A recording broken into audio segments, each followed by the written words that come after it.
Okay. First thing that we're going to talk about is polynomial functions. There's actually two kinds of functions in this particular section. There's polynomial functions and there are rational functions, which are fractions. And the biggest thing we're going to have to worry about with rational functions is that they will have domain restrictions.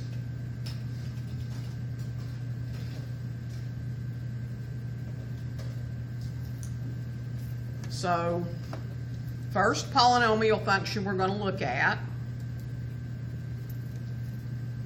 is two simple odd functions. These are odd power functions. The first one is f of x is equal to x cubed, and the second one is f of x is equal to x to the fifth. And if you notice here, there's not a lot of difference between the way that they look as far as their behavior.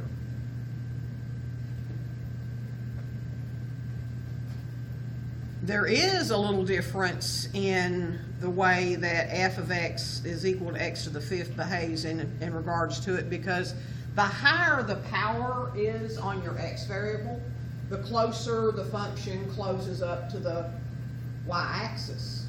It makes it taller and skinny. I guess taller and skinnier would be a way to put it. For example, on this particular one, if I had x to the 7th, x to the 7th would come more inside here and more inside here. And if it was the 9th, it would be even closer into the y-axis. So a higher power makes it hug the y-axis a little bit tighter. This is called an even power function. The powers are even because and the way you can tell that they're going to graph is when the powers are even, they behave kind of like the parabolas we looked at in the last section. They look like quadratic functions. The only difference in them and quadratic functions is they tend to be a little bit flatter on the bottom. They don't have that more pointed shape. They don't come, I mean, a quadratic doesn't come to a sharp point, but it comes to a sharper curve than these do. These are flatter on the bottom. Now the thing to notice about these, and I want you to compare these, is that notice when the power is odd, the way the function behaves is that one end goes down to negative infinity and the other one goes up to positive infinity. Okay? So their range and their domain both is always going to be all real numbers. Both of these will be. But if you're talking about even power functions, they're going to have a bottom, because both ends of them point up or both ends of them are going to point down. If I put a negative in front of that x to the 4th or a negative in front of that x to the 6th, it would cause the graph, instead of pointing up like this, it would go upside down. So their domain is all real numbers, but their range isn't going to be all real numbers. Their range will have a minimum value. It will have a bottom. Excuse me? The even will have a bottom in their range. They will have a minimum value. Now, when we're graphing a polynomial, and this happens to be a cubic polynomial, this is three different views of the graph. And sometimes you'll have to fiddle with your window to figure some things out about your graphs of your polynomials. So if we just tried to graph that, and the only window that we ever looked at was the one that goes from negative 10 to 10, we're not going to see everything that polynomial function does. So just for example, let's go on the calculator and put in 8x to the 3rd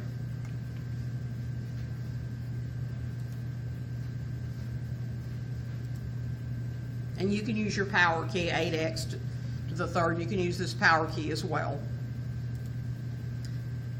Subtract 12x squared plus 2x plus 1.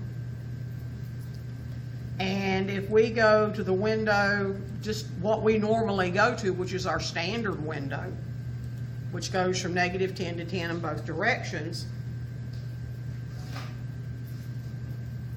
what you see something that looks a little bit like this.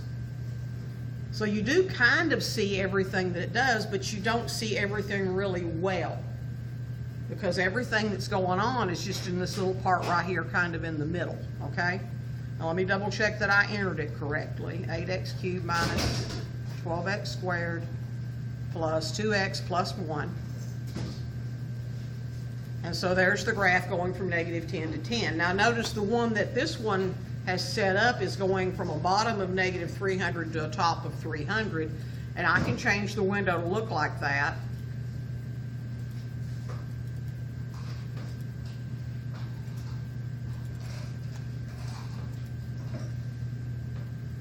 And when you do that, it looks kind of like the one that's right here. So you really don't see much detail. If you want to actually see what the function does, actually that middle window is the best one. It really is. Because everything that's going on with it is going on right around the origin, and it's going on in a relatively not too tall window. So if I go back and set it up to where it goes from -1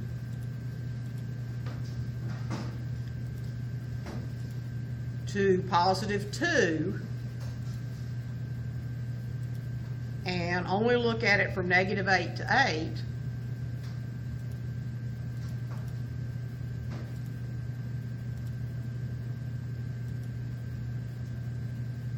I see what a cubic function usually does, because what a cubic function usually does is a cubic function comes from the bottom. If it's got a positive coefficient, 8 is positive, it comes from the bottom and it makes a peak, and then it goes back down a little bit, and then it goes back up again, okay? There are going to be one less turns in the function than the power of the highest power turn. So this is x cubed, it's going to turn 2 times. That's the most times it can turn. If this was an 8x to the 5th power, the most number of times it could turn would be 4 times. It could go up and turn and go down, and then go back up again and turn and go back down again, but it would always go back up.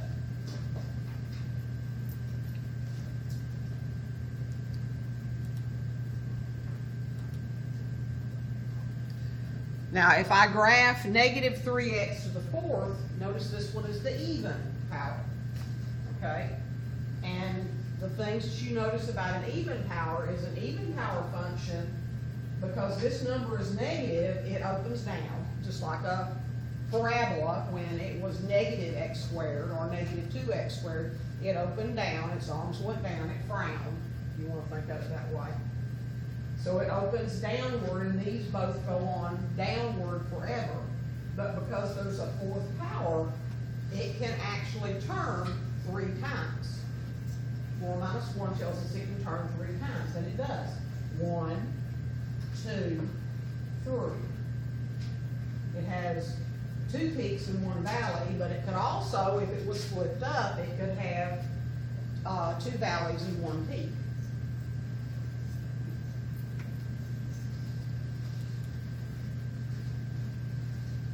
And the thing to think about this is, if you know how many times the polynomial can turn, that's the maximum. Just because it says a cubic function can turn twice, you may not really notice that it really strongly turns twice. It may look like it doesn't turn at all sometimes. But the most it can turn is twice, and there's a cubic function. Normally it does turn pretty clearly 2 times, which means that it's going to cross the x-axis 3 times, or that it could cross the x-axis 3 times, because if it had a different y-intercept, it might go up here and do the same thing, but only cross it once. But that's the most number. Since the power is 3, it can have potentially 3 zeros. It can have 3 x-intercepts. This is a degree 3, but it only has 1 x-intercept. So it can have either 1 or 3, but it can't have 2. And that's because it goes up on one side and down on the other side. So it'll either have 1 or 3. This is a picture of a degree 6 polynomial, and notice that it turns 1, 2, 3, 4, 5 times. And because it turns 5 times, it can have 1, 2, 3, 4 zeros. But if I were to have scooted that up just a little bit so that this part right here was actually crossing the x-axis also, it could have had 2 more. So it could have had as many as 6 x-intercepts. So the power tells you the most number of x-intercepts it can have. It tells you the highest number of x-intercepts it can have. But it may have fewer than that. You're saying the power is called degree? The power is called a degree. An exponent, a degree, or a power. But it gives you the degree of the polynomial. So how do you get like degree 3 and degree 3 even though like they're the same degree but they're different? Like how do you see that? Because the degree tells you how many times the function turns. Okay? It tells you it goes up, peaks, goes down, hits the bottom, and goes back up again. And it can do it, go down, back up, and then back down, or it can do it by going up, peak, and then go back up again. Because remember, its arms always go opposite directions. And depending on where the y-intercept is, that loop may give you 2, and then that'll give you 1 more. But if the y-intercept is up here, and this loop is all above the x-axis, then it may only have that 1 other x-intercept. So x-intercepts are the real zeros? That's what's called a real zero. Okay?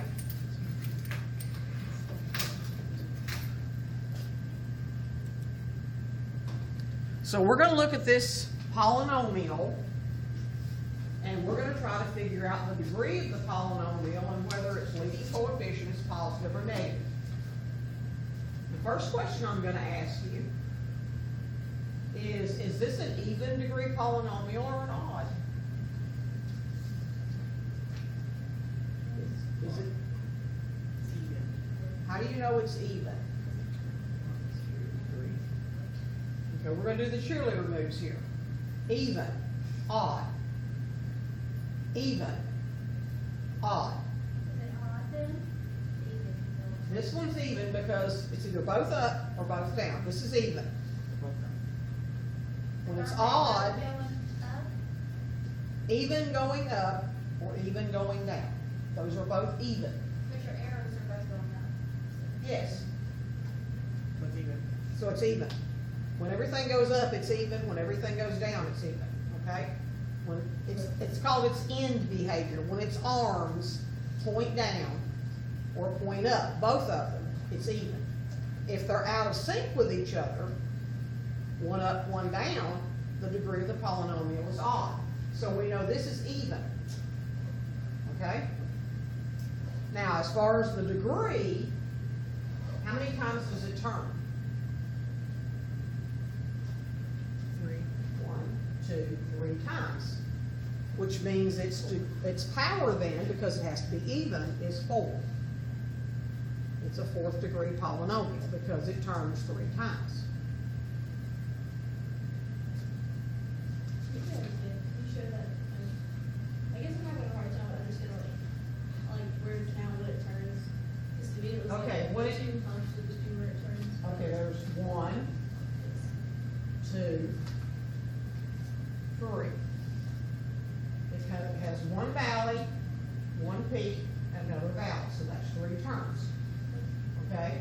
Because it turns 3 times, we add 1 to the 3 and say its degree is 4. Because its degree is always 1 higher than the number of times it turns. Okay? Now, we know the leading coefficient is positive because it's happy. It's pointing up.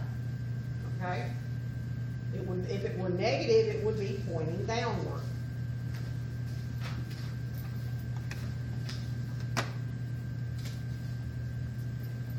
Let's try it again. Even or odd? Right, because one's down, one's up, it's odd. How many times does it turn? 4. 1, 2, 3, 4 times, and it's odd, so the power goes up 1 more, and it would be 5. Now the next question is, is the leading coefficient, negative or positive. And the way that you know if it's positive is it starts low and goes high. If it starts high and goes low, the leading coefficient is negative. Okay? And if you think about it, that's kind of the way slope works. We were talking about linear equations and positive equations. Positive slope equations went up, and negative slope equations went down. And that's the way these behave too. So there's some connections to things you already know.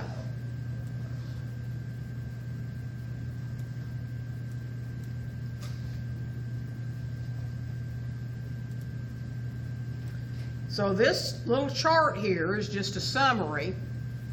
It says a polynomial function of degree n is just a number, can have at most n minus 1 turning points.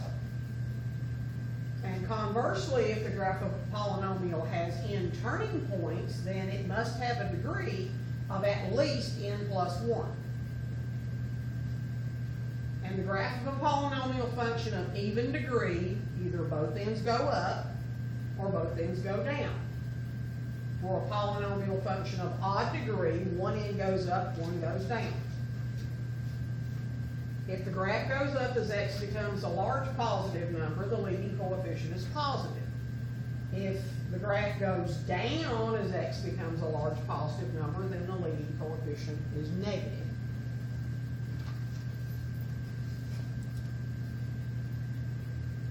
This is our fifth example, and this goes back to something we did back in chapter 1, I think, but you've probably forgotten about it by now. In economics, federal debt is often given in relation to the size of the economy of that country. The gross domestic product, or GDP, is a measure of economic output. And that's a measure of the whole country or of just a region, and it's used for comparisons.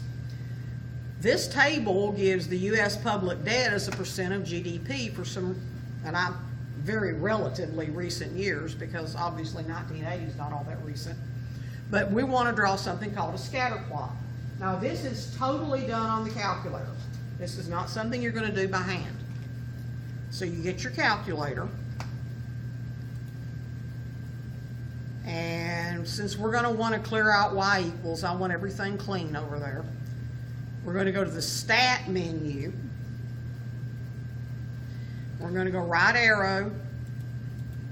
Sorry, not right arrow. We're going to go down and choose edit, just the very first one. Just choose edit.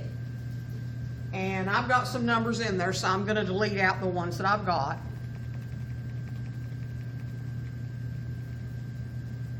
And then I'm going to move over to list 2, and I'm going to delete out those 2. And then it says let t equal 0 correspond to 1980. So this is going to be 0, 5, 10, 15, 20, 25, 30, 35.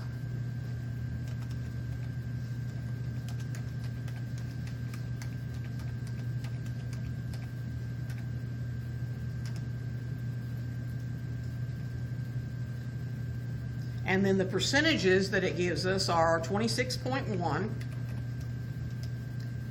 36.4, 42.1, 49.1, 34.7, 36.9, 62.9, and 78.2. Make sure that your lists have the same number of entries in both lists because they're matched. Then the next thing you do is press that stat button again, and you go over to calculate, because we want to calculate eventually, as it's going to say in part B, we're going to use the regression feature to find an equation that models the behavior. So we're going to go ahead and do that part too. We're going to do both of them all at once. So on calculate, I'm going to let you in on a little secret. I'm pretty sure this is cubic. But actually, let's back out. Let me back out. Let's just do the scatter plot first to make sure. So let me go to second y equals and turn my stat plot on. And then everything else should be already set up. So that's what it should look like.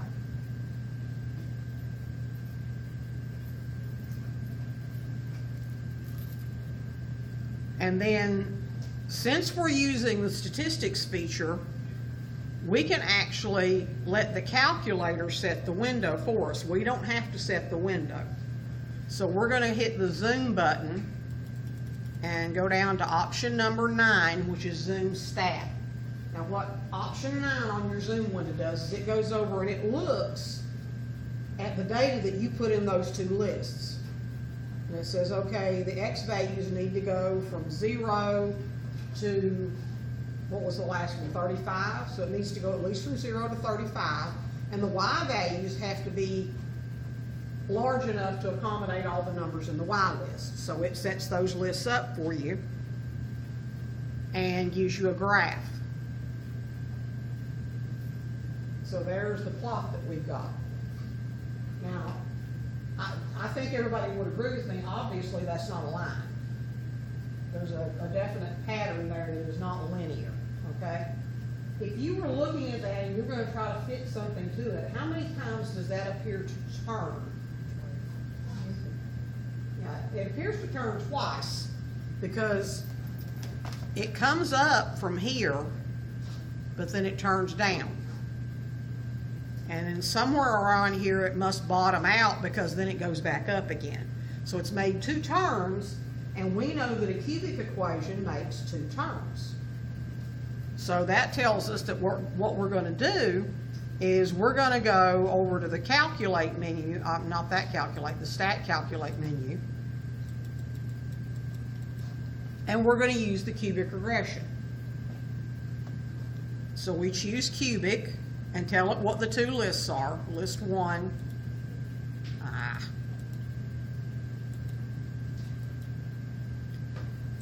All right, you're being hateful now. Okay. And then list 2, and you can actually stop there if you want to. You don't actually have to do the step that I'm going to show you how to do, although in the notes I do actually walk you through the whole thing of how you do these and the calculator screens that you get. So the other thing that I do, I don't like to have to write down numbers and then type them back in. I'm lazy. So the other thing I do is I put a comma and then I hit the vars key and go over to the Y variables and choose the very first one and Y1. Now that last part you don't have to do. You just really need to know how to do cubic regression, list 1, list 2. My calculator is a little different. It already has, it automatically comes up with list 1, list 2. Okay. Press enter, enter, enter. Yeah, you should press enter, and if it asks you about a regression equation, store equation, come down there to that. And that's where you hit your vars key. And go over to Y bars. Just hit enter twice. Okay, it's going to store your equation for you in Y1. Okay? Now, again, that last part is purely laziness on my part. That and the fact I might cross it up when I write it down. So what this is telling me is that the cubic equation that fits that set of data is Y equals, and I'm going to round off those numbers. I'm going to round them off to about 4 decimal places. So Y is equal to 0.0063 x cubed. And B is negative, so I'm going to make that a subtraction. 0.2894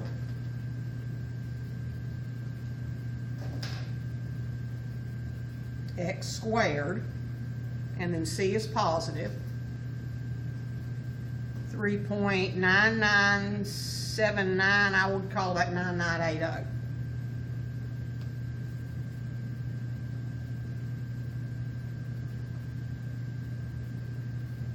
Well, no, properly rounded, it would be 79. Thank you for being patient with me. That would be actually 9979. And that would be the X term.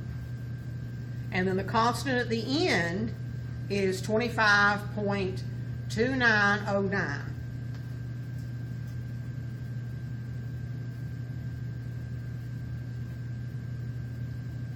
So that's the equation. That's the actual equation. And if my math lab asked you for that, and it said round your coefficients to 4 decimal places, then you be careful and round it like it says to, because we all know how picky it is. Now, I wrote it down, but I actually let it store all of that for me. That's what that bars, y bars function, y1 stuff did for me. So I'm gonna, at this point, hit graph. And it isn't a perfect fit, but it's a pretty good fit. Okay? It's a pretty good fit.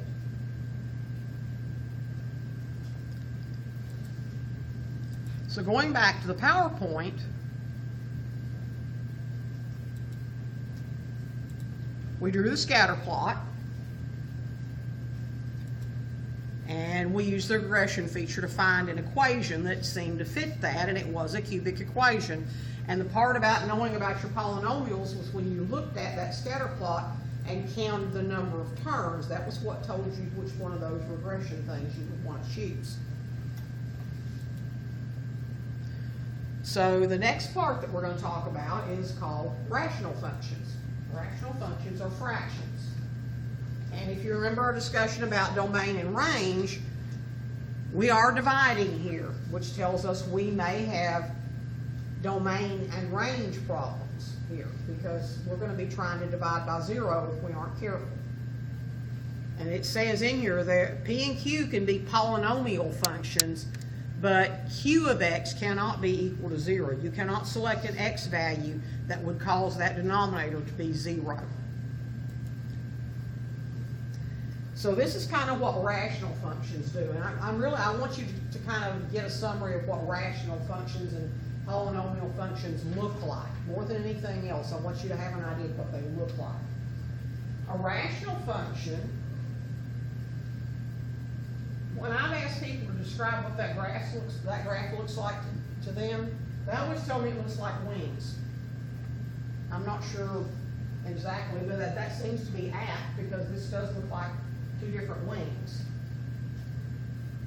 This funny behavior where it starts really close to the x-axis and then dives down, and then starts way high on the y-axis and dives down to the x-axis again, that thing where it's trying to hug a couple of lines, that's very common. You're going to see it behave like that. And what causes that problem is it says that y is equal to 1 over x. Well, what can x not be? 0. And where is x equal to 0? Right there. So the reason it's acting that way is it's trying to avoid x. It's trying to avoid x equals 0. So rational functions are always going to have that funny behavior where they're trying to avoid some number that causes them to try to divide by 0. Now we could build that table of values on the calculator. So I don't want you to think you always have to do these things by hand. Remember, you can always go in and just put your function 1 over x. Are our notes not lined up correctly with what you're going over? Because I was trying to go over them with the papers, and they're mixed up, and I just printed them out. It's because this is the PowerPoint. Okay, because then I'm looking at the PowerPoint too, but I mean, it's not all lined up. Let me see where your notes are. Should be on page We 5. don't, this is like page 14, and then there's, this is page 14. And the example 6, it's been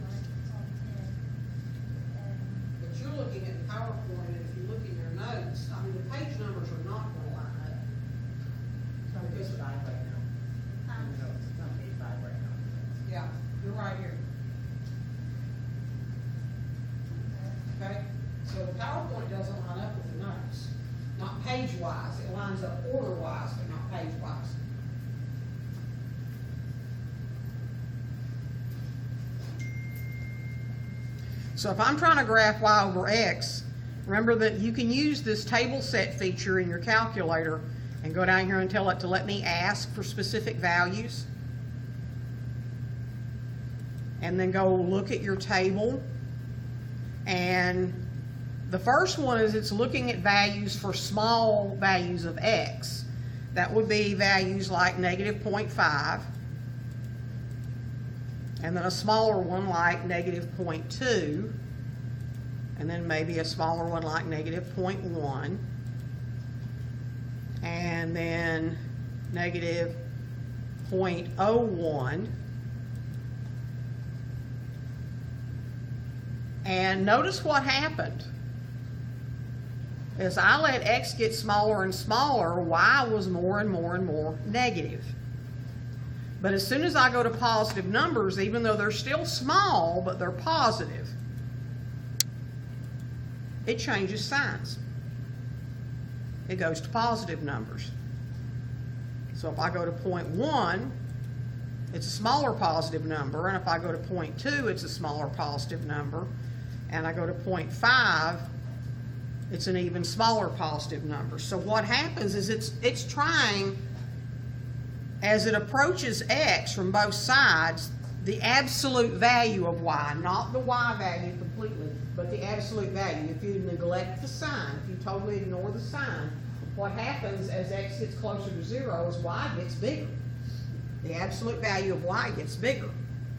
And if you go do it the opposite way, if you try to use negative but large values for x, and then let those get smaller, and again, they're approaching 0.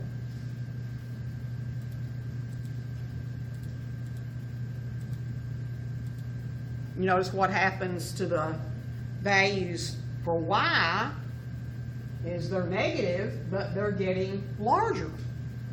Their absolute value is getting larger, and it'll do the same thing if I go to 1, 4, 10, and 100. The values, again, as they close in close to 0, they get larger. And that tells you that it's going up to positive infinity. Now, we'll do a lot of this kind of stuff in calculus. We'll talk about building tables and trying to figure out what y is doing as we change the values for x. What did you go on your calculator to figure out? You put your equation in at y equals, and then you hit second window to set up your table. And the only thing you need to do is to make sure that where it says the independent value that you've highlighted ask, because that's what lets you ask for specific numbers for x. And then you hit second and graph, and you'll be able to build your table. And you can do that for any function. All you do is enter the function at y equals.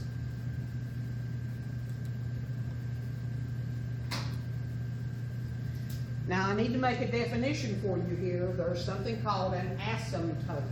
A-S-Y-M-P, the B is silent. Asymptote. The one that we were just looking at, y equals x, this function had an asymptote, which is a number that the graph approached, but it wasn't allowed to actually take on that value. Okay? So the asymptote for 1 over x is x equals 0. It's a vertical line, and it's 1 over 0. So as the function gets larger and larger in magnitude without bound, as x approaches some number, in other words, if it goes up, then x is called a vertical asymptote. There's also something called a horizontal asymptote, which is what happens when as the absolute value of x gets larger and larger. That's a line y equals k, and I'll show you how to figure out what the asymptotes are. There's actually a formula for that. So what we want to do here is we want to graph the following rational functions. And we're going to graph it on the calculator. So we're going to go to y equals. And when you're graphing these, you need to put your numerator and denominator in parentheses because they're not a single term.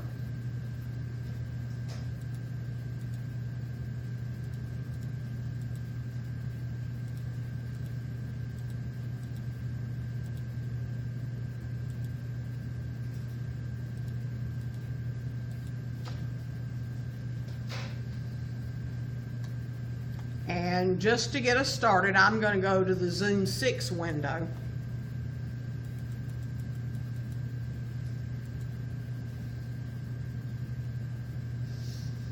And I don't see anything at all like what I expected, because a rational function is supposed to try to approach something, and this appears to be a straight line.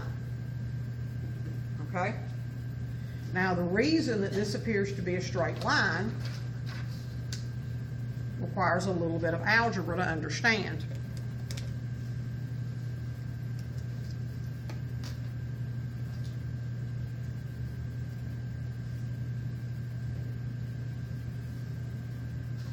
And I chose this example because this is something that you may need to do sometimes to be able to graph rational functions and understand what they're doing.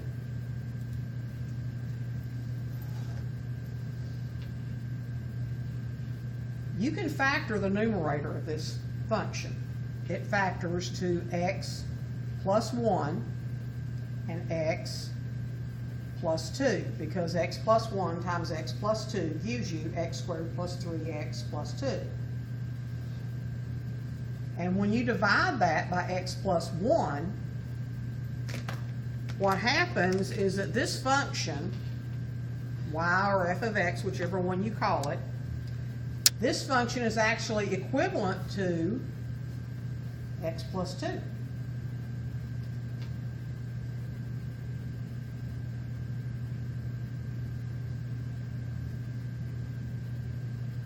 But that's only true as long as x is not equal to -1. Okay? That only works if x is not equal to -1. Why did I have to make that restriction?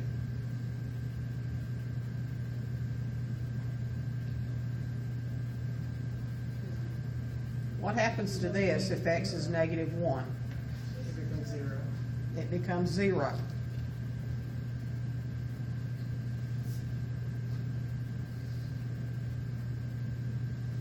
That becomes 0 if x equals -1. So I have to make that restriction. So here's what really happens on that graph, and I can actually get the calculator to show you something. What happens is if I try to get it to show me where x is equal to -1, watch what it tells me. It says there's no y value where x is -1. Not happening, sorry. It leaves it blank. Now the reason it does that, and I can fiddle with the window and show you a way to do that too. Zoom, and we're going to go to number 4, Zoom Decimal, if I can get the calculator to land on it. We're going to go to Zoom Decimal, which increments your calculator to where it moves by 1/10 at a time, and it also squares up the window, so that the coordinates of all the points are going to be even 1 decimal place numbers. So we're going to be able to actually hit exactly on that x equals -1. And then I'm going to hit graph. And apparently I forgot to do the Zoom 4, so let's try that again. Yeah, there we go. Can you see that?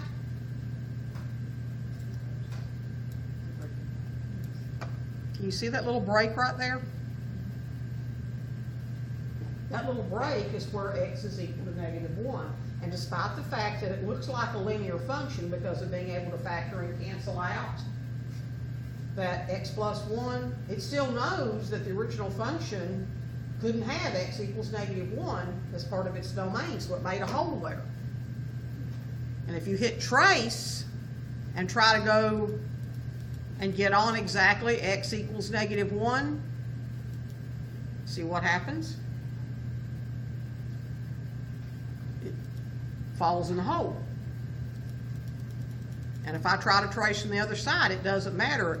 The closer and closer you get to that hole, you're still fine until you hit the hole. And then the hole, the y value disappears because x is not allowed to be -1. That's why domain restrictions are so important.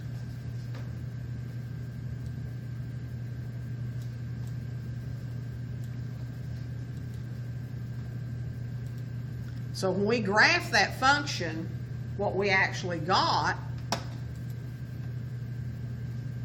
was a linear function, which was not what we expected. It looks like a linear function, even though it's a rational function. And sometimes rational functions do look linear. Sometimes they look really weird, too. So, and I don't know quite why I have the asymptotes in there twice.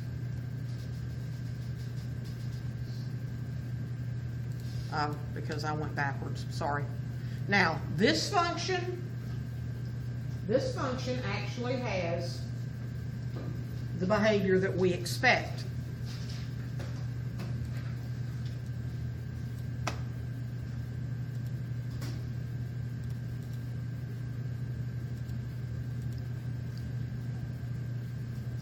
The first part, the top part is 3x plus 2, and that's divided by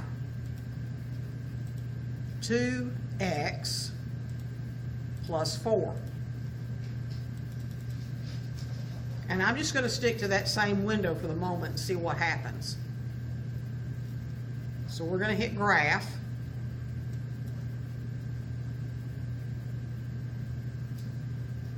And it's doing something odd right along in there. Now, if I make the window a little bit bigger, and if you like being able to see where the discontinuities are, this is a good window to be on. And you can actually just expand this window by multiplying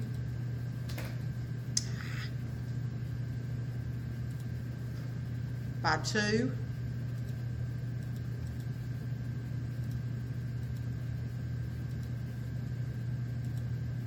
And on this one, I think I'm going to multiply by 3 because I'm trying to get a little bit closer to a negative 10 to 10 window.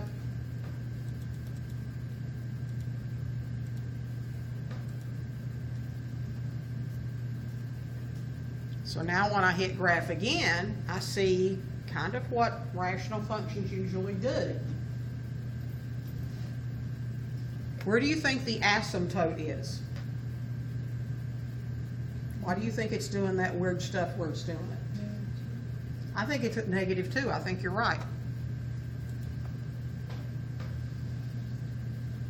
Because my function, I need to pop that back up there a second.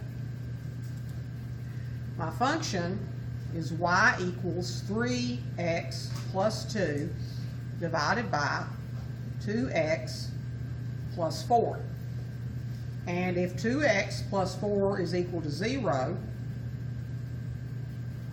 I have a problem, and that's going to happen when 2x is equal to negative 4 and x is equal to negative 2. So that tells me that the vertical asymptote is at x equals negative 2. This where, Mhm. can you come look at that calculator when you get there? Sure. So that's how you find the vertical asymptotes, is you actually set the denominator equal to 0.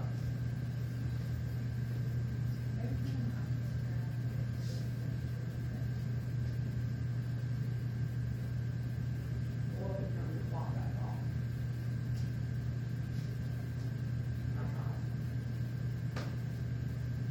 It's just right.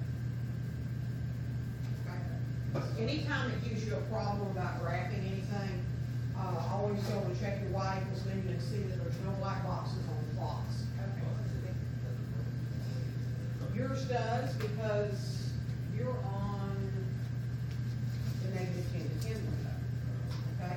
And it's trying to connect up the dots. So if you don't want to, now if you see that random line, just be aware that that's not really part of your graph.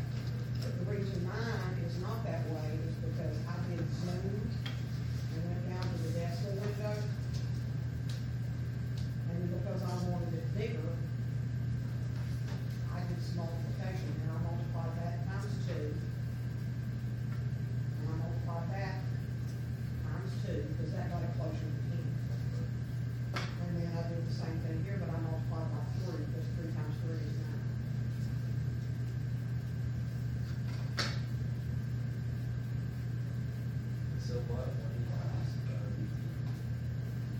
because it's got to do with the number of pixels that are on the screen.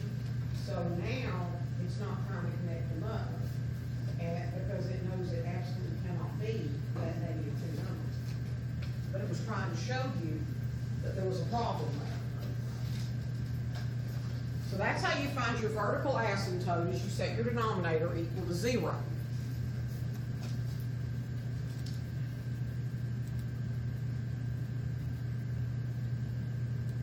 Now we've got a graph here of the function, and notice that it actually has two asymptotes. It also has a horizontal asymptote. Now the way that you tell what the horizontal asymptote is, formula-wise, there's actually a, let me see if I put it in the PowerPoint. I did not, so I'm going to show you in the book.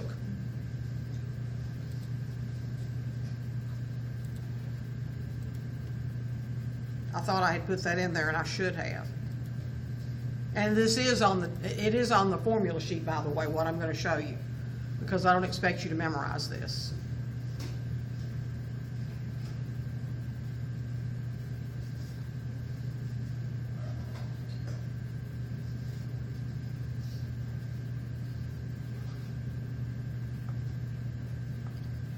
Come on, Pearson.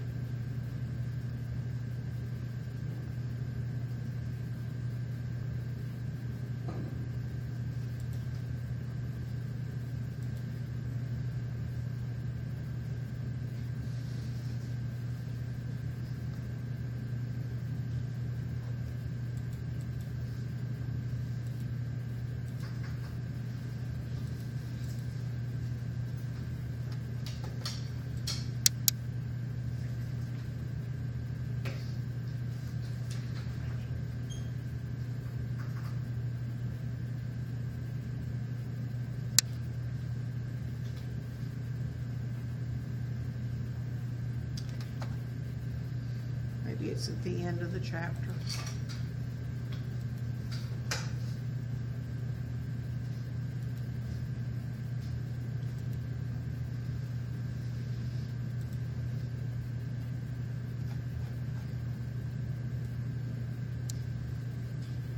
Oh, they didn't give me any formulas.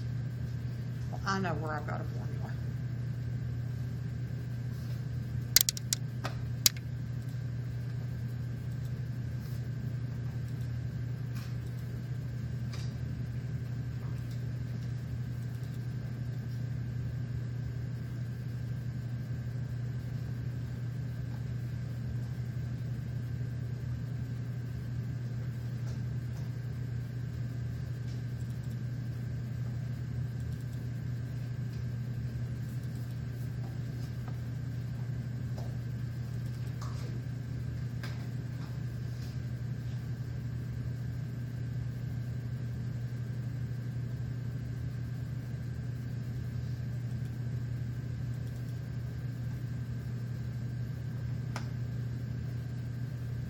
If you've looked at the final exam review, there is a formula sheet that is attached to it. And this is the formula sheet you're going to have on the final exam. So when you look at that, let's see if I can get this to be a little bit bigger.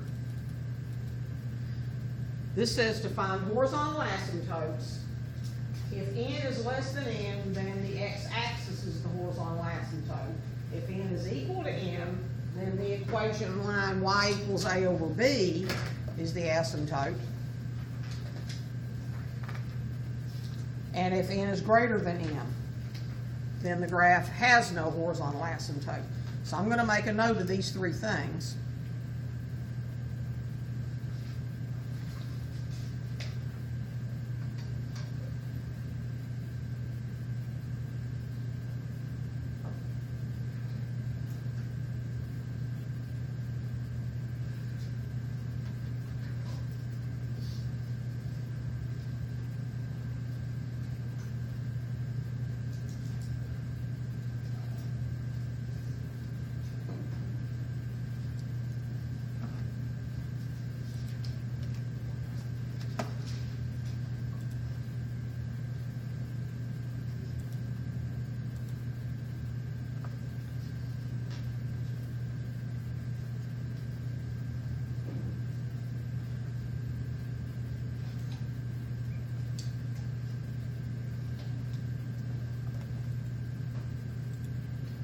Okay, this is our function. And I'm going to try to give you an example where you can tell how all of these work. A and B are the coefficients of x.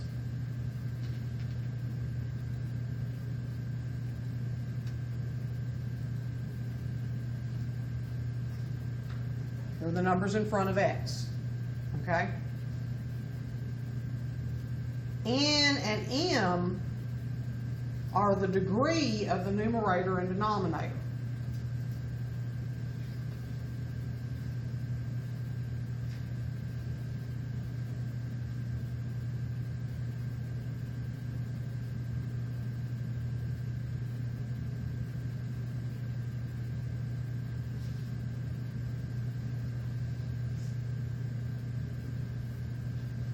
So in this case, the degree of the numerator was 1. And the degree of the denominator was 1, because the power on the x was 1. Okay? That means that 1 equals 1. And that means that n was equal to m. So for that reason, y equals a over b. Is the horizontal asymptote.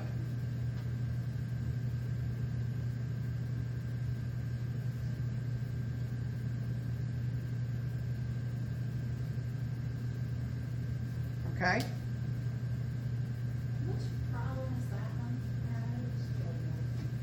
Still the same one. The B, I got, page 6. It's on page 6. Sorry, wrong one. So it's part B of it's actually example 7 in the book, okay? So that's where that you know that 3 over 2 is the horizontal asymptote.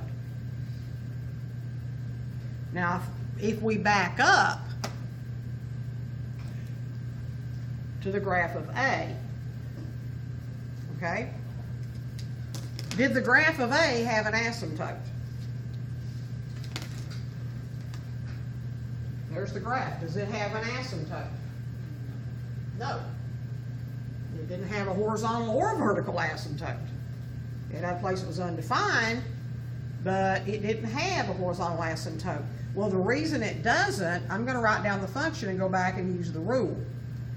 It's x squared plus 3x plus 2 over x plus 1. So here's our function.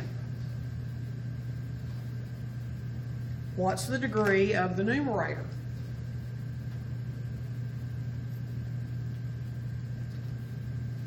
It's 2. What's the degree of the denominator? 1. 2 is larger than 1.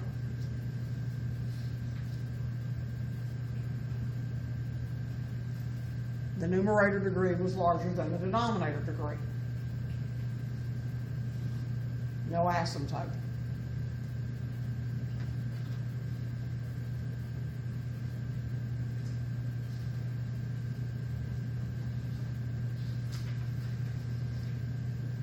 Okay?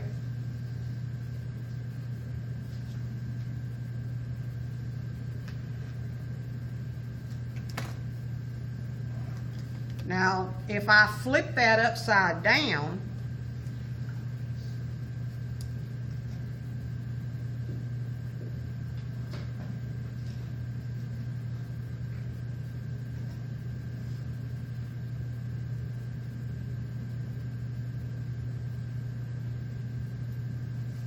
and call it x plus 1 over x squared plus 3x plus 2,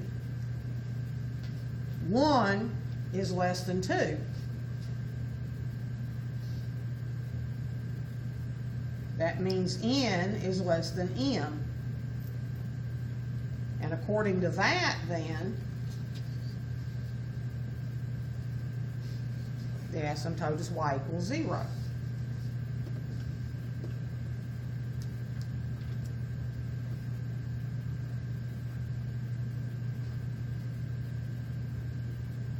Remember, that's the horizontal one. This one actually has 2 vertical asymptotes.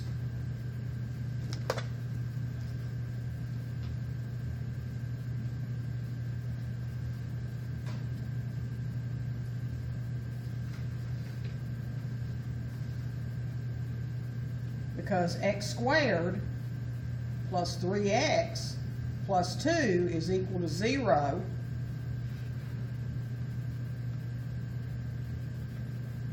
And you could have used the quadratic formula to figure out where the zeros are, but this one we already factored once. So those equal to 0 if either x plus 1 is equal to 0 or if x plus 2 is equal to 0, which means the asymptotes are at x equals -1 and at x equals -2. I'm completely lost on everything you're doing on this whole sheet. But I'm like, back and forth. How long has it Nobody been? else is saying anything, so I don't know if they all understand it. I don't think anybody's really comfortable with it yet.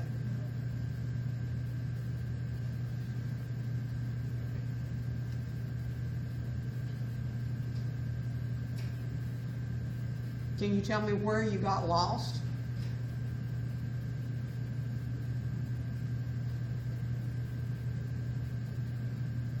I think pretty much this one page that you're going over, you're writing everything down, and the N and M's equal whatever's up above this, and you can't really see all of it at once.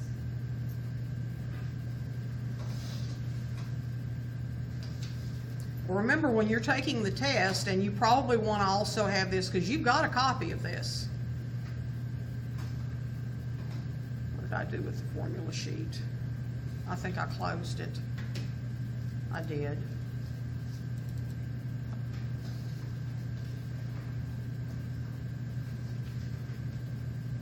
One thing that you probably want to do is get this formula sheet and make sure that as you're working, that you have this formula sheet in front of you so that you know what you have as resources. And if you have this formula sheet laying next to your work, I think it'll help you.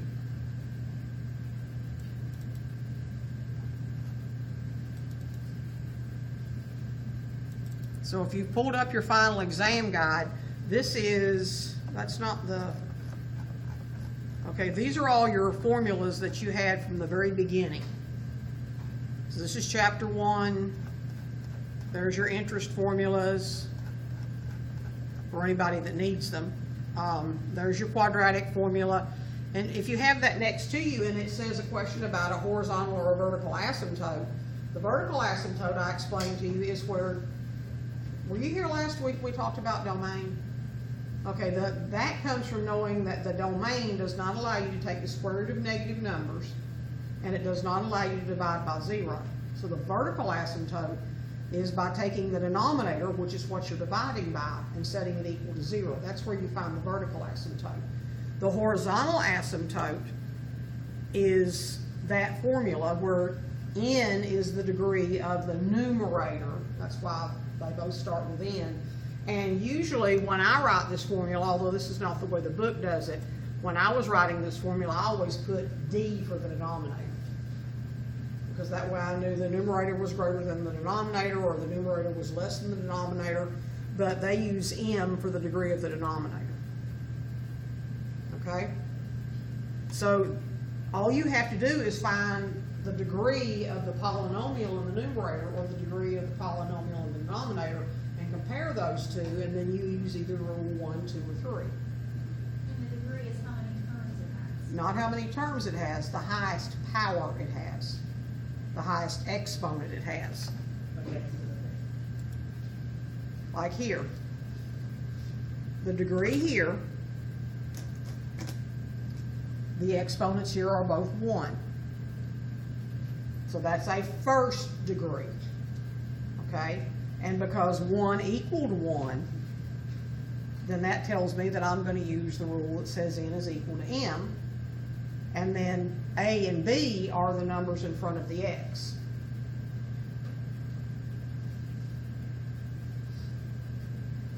So because N is equal to M, then 3/2 tells me that that's my horizontal asymptote, and Y tells me it's a horizontal line.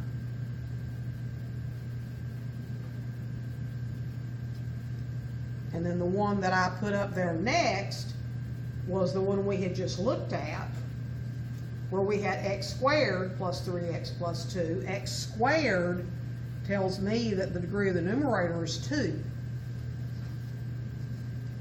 And then x to the first in the denominator tells me the degree of the denominator is 1. And 2 is larger than 1.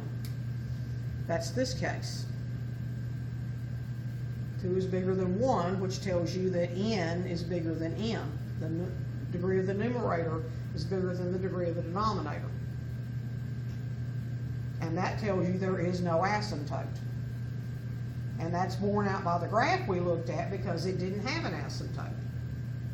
It didn't have a line that it tried to get close to. But if I flip it upside down and make a new function out of it, now I've made the numerator degree less than the denominator degree.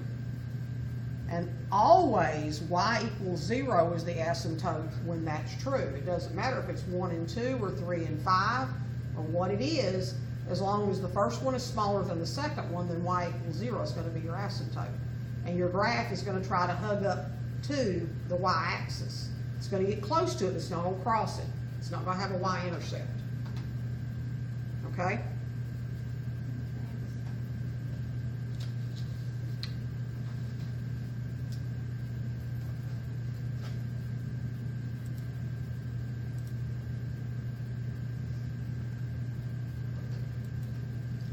So the last thing we have in this section is a cost-benefit analysis problem. And I'm going to try to summarize everything we've looked at so far when we do this, even though it's an application problem. It says, suppose a cost-benefit model is given by y is equal to 18x divided by 106 minus x. And y is the cost in thousands of dollars of removing X% of a certain pollutant. Now, obviously, X, because it's a percentage, I hope it's obvious that percentages in this case not going to be negative. That you can't remove negative percentage of something.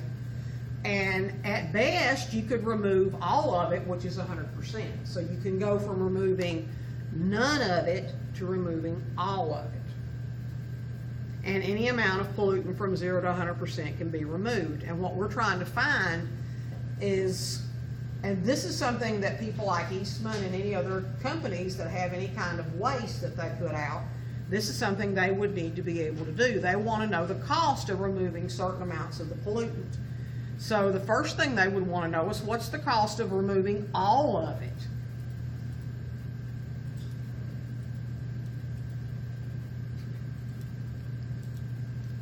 So what we're going to do that is, I'm going to go to y equals and I'm going to enter in the function, because I don't want to do arithmetic. So that's 18x divided by the quantity 106 minus x. You don't need the 18x in parentheses, but you do the 106 minus x because it's two terms. It has two different terms. And since they're giving these specific percentages to plug in for x, then I want to make a table of values. I just don't want to do the arithmetic.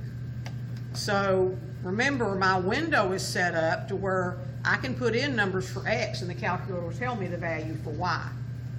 So that's what I'm going to do, is I'm going to go over to the table, and I don't want any of those numbers in there, so I'm going to get rid of them all.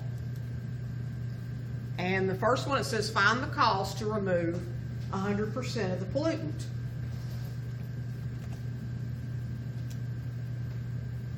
And it will cost $300,000 to remove 100% of it. And when the company sees that, they're going to say, oh, that's a lot of money. That's an awful lot of money. Could they maybe live with a little bit of the pollutant? Could we remove 95% of it? Well, okay, that drops the price by almost half. It's gonna cost $155,455. Because remember, that's thousands of dollars, so you move the decimal 3 places. Can you show us how to get to that? Sorry, I didn't catch that part. You actually put your cursor usually is on X, which this Y value's rounded off. So if you want to see all of it, you just put your cursor on top of it and it'll give you all the decimal places. How do you get to the table? For Oh, to the table? Sorry. Same here. Second graph. Do you have to press like ask or anything to ask for the values? You have to make sure that you've set it up like this. And unless I have a reason not to, I just leave mine set up that way. I don't ever have it set up automatically to populate everything, because I want to ask it for certain numbers that I want to know.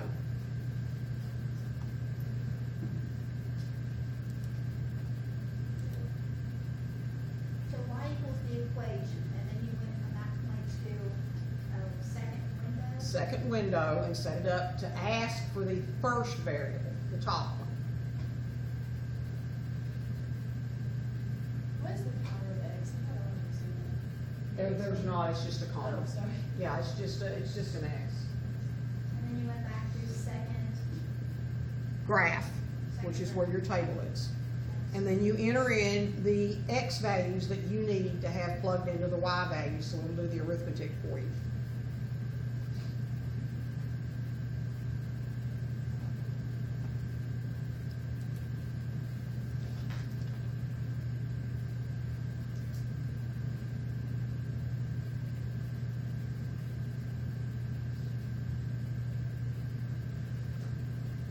So here's what it's doing, just so that you understand what's happening. This is just to make your arithmetic life easier.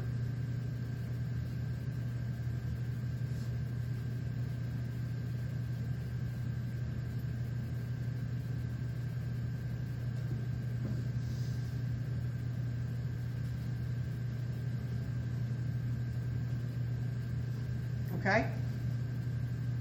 It just plugs in the number and does the arithmetic for you. So when X is 95,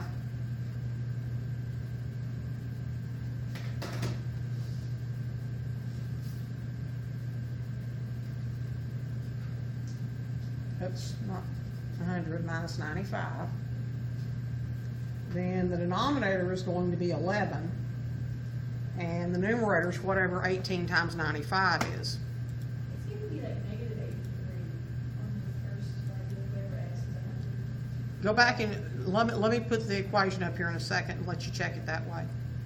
So let's see, that's 18 times 95 is 1710. And that's going to be divided by 11. So there's where the 155.4545 comes from. So it's just doing the arithmetic for you. So the percentage always goes in the X. Yes, because that's what it says that X is the percentage. And the 300 is, The 300 is Y. That's the cost of actually removing the pollutant. so $300,000. Yes, $300,000. Lena, did you see, is your equation right?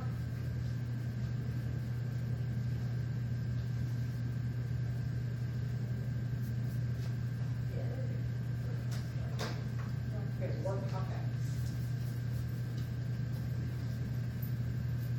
So then it, you know, they probably don't want to pay $155,000 either.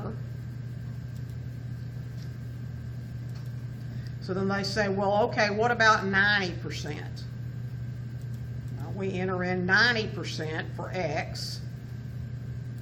And it says the dollar cost 101.25, but I know there's some more decimals there, so, oh, it actually came out to be 101.25. So that means, well, that would cost $101,250. So, you know, trading another 5% didn't really save them all that much money. So if they tried to go down to 80%,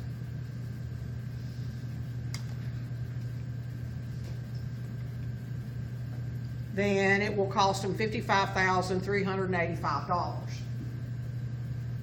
Now, I'm sure they'd be happy for that, but they're also not taking into account the damage to the environment that they're doing if they try to trade out and just do 80%. And then you look too, you know, yes, it does drop significantly the less you put out. It dropped by half just by 5%, but it only dropped by $50,000 to get another 5%. So those are the kind of things that they would want to consider. Because that's the actual cost of removing the pollutant. That's not necessarily the cost of their public image, or the cost of lawsuits for people that maybe had bad reactions to that. So that's, you know, something companies have to look at. And if you graph this function, I didn't graph it on my calculator, but if you graph this function, this is what it looks like. And notice that what it looks like tells us that there is a vertical asymptote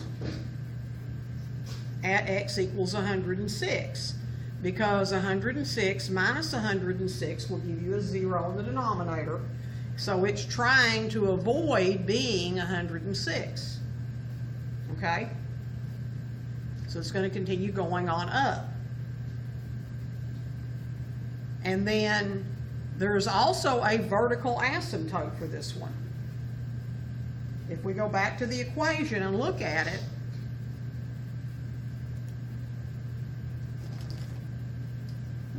what's the degree of the numerator?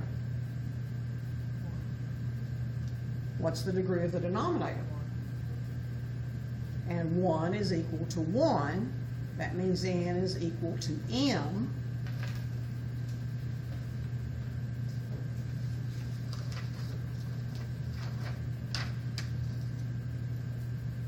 And when n is equal to m,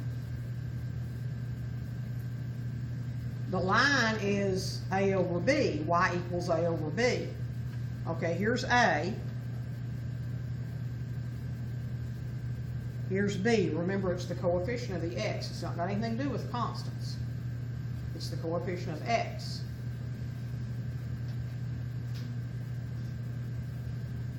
So y equals 18 is the horizontal asymptote.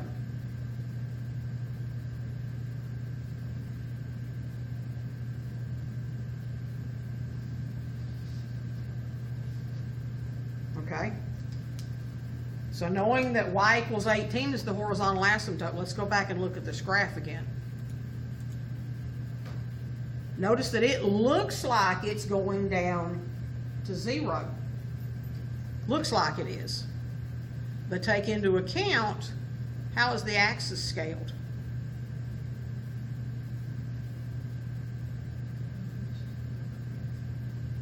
It's scaled by hundreds. So it's not, even though the graph looks like it's going to go down there, it's really not. It's really going to be a little bit above 0. And we could actually examine that by looking at the table of values. Let's see, we still have it in here. So if we got down to numbers between 0 and 10,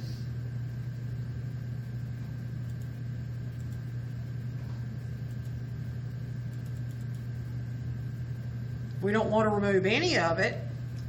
Doesn't cost us anything. That makes sense. If we want to remove 5% of it, it costs about $891. If we want to remove 10% of it, it costs about $1,875. Now, the thing about horizontal asymptotes that you need to know, and that's the reason I showed you this, horizontal asymptotes can be crossed. They can be crossed. The function can cross them. Vertical asymptotes cannot. You cannot cross a vertical asymptote. Okay? And realistically, if you think about this, this kind of makes sense. You wouldn't want to remove none of the pollutant, and 5% is practically the same thing as doing nothing. So really, the practical is going to be to try to remove more of it rather than less of it. So horizontal asymptotes can be crossed, vertical ones cannot.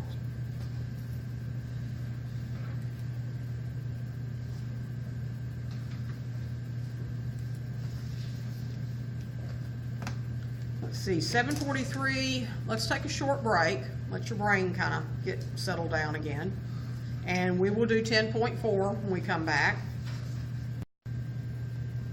Now, showing you how to approach this algebraically will lead you to the ones where algebraically it will work. So, I've got 9x is equal to 27. This is the approach that you take to try to solve any of these algebraically. You look at 9 and 27 and you say, do these have a common divisor? Yeah.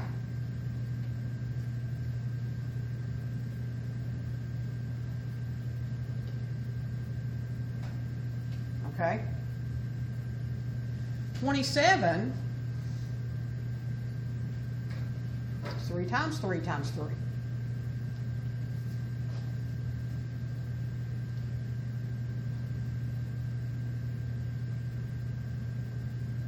Now the problem is, they're all divisible by 3.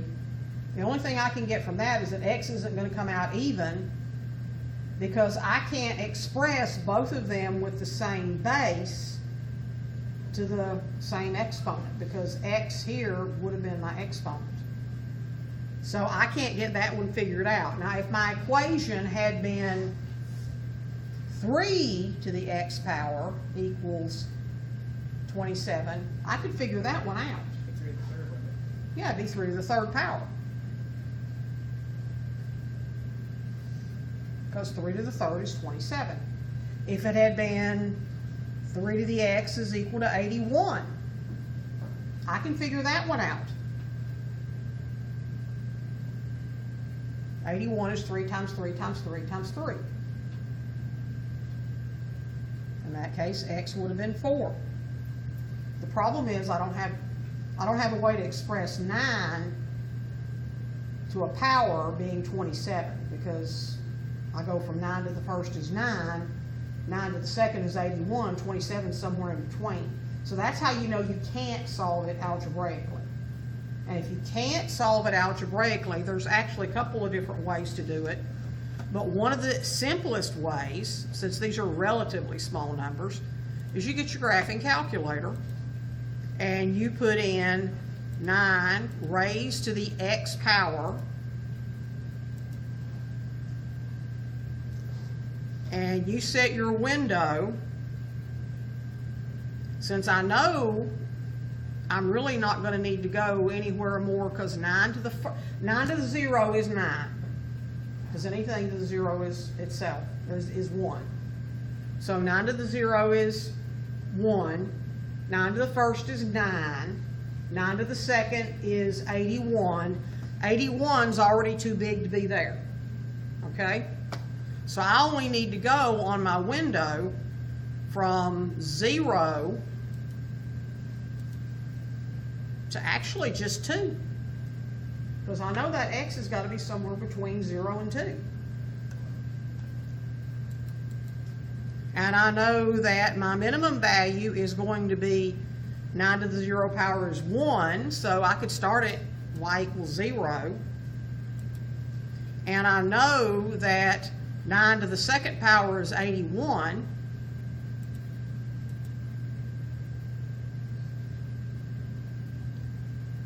And then the only other thing that I need to do is go back here and enter the number 27. So I use that first y1 to set up my window, starting out with my exponent being 0, and then I raise my exponent enough to go past the number that I'm trying to solve it for, which is how I chose 2. And then now I'm going to try to solve the equation 9 raised to the x power equals 27 by seeing where those two lines cross. So I hit graph, and there goes 9 raised to the x power, and there it goes taken off, and then there's x equals 27. So that point right there is where 9 raised to the x power is equal to 27. How did you set your windows over Okay, I set it up, x is 0, because when 9 to the 0 power, that gives me 1. That's too small. That's smaller than 27. 9 to the first power gives me 9. That's also too small because that's smaller than 27. But 9 to the second power is 81. 81 was bigger than 27, so I knew 2 was as far as I needed to go. And then I went from 0 to 2 on the x. I chose y to be 0 because I know that a positive number raised to any power between 0 and 2 is not going to be negative. So I need to see the negative numbers.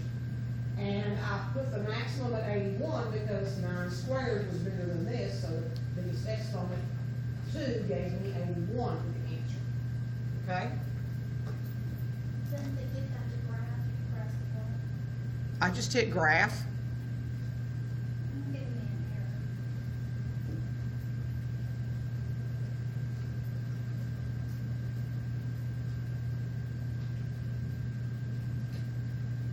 That's because you need your x up there.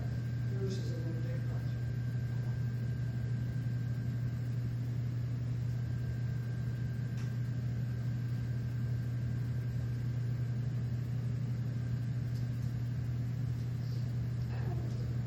Okay. So what's your x to be the exponent? Not hit graph. There you go.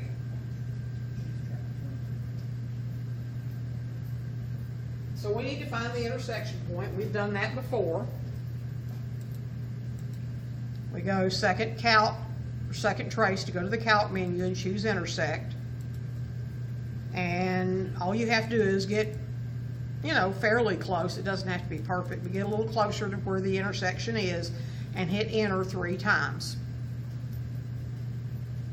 And it says x is equal to 1.5.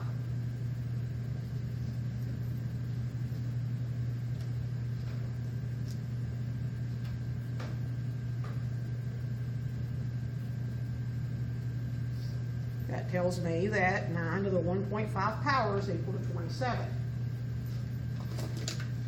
Now you see that there was a relationship here. There was a relationship here. What's 1.5 if I write it as a fraction?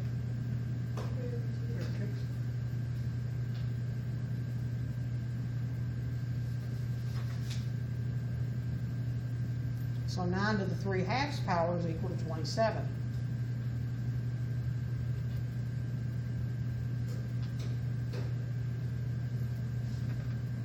The algebra didn't completely fail us. There just isn't a good logical way for me to explain to you why it turns out to be 3/2.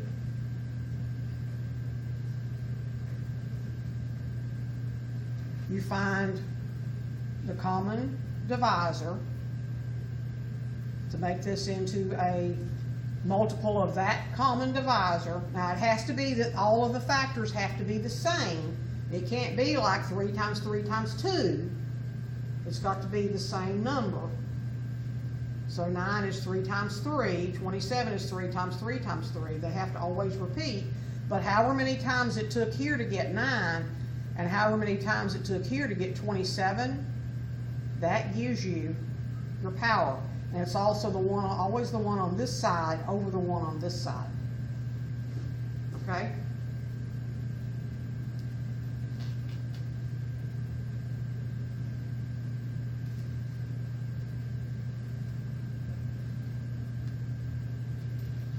So that's actually what you're looking at right there. 3 squared raised to the x power gives you 3 cubed. And that tells you that x is 3/2. And you know it has to be 3/2 because this is bigger than this. 27 is bigger than 9. This has to be raised to a higher power. Now you don't have to memorize the algebraic way to do this. Sometimes it'll be easy.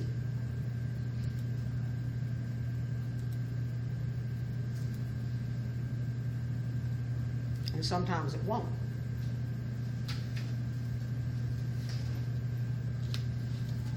We want to get this down to a common base raised to powers. 32 can be divided by 2. That's the smallest number that will divide into both of them. Not the biggest one, the smallest one. Okay, you always want to go for the smallest one.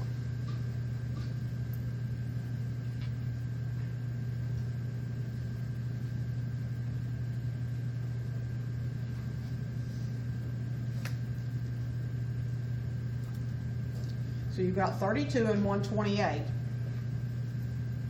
32 can be divided by 2.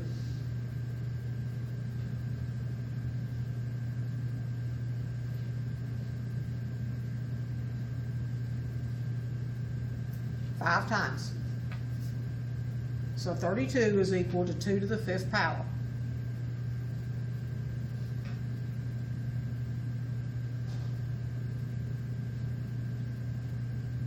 Now I could go through and divide this by 2 that many times too to figure out what power of 2 that is.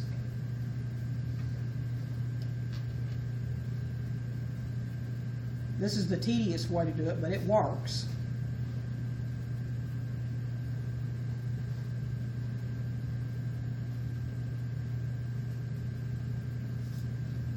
And now I've got 32, which I already know is 2 to the 5th power. So this is 2 to the 5th power, 6th power, 7th power.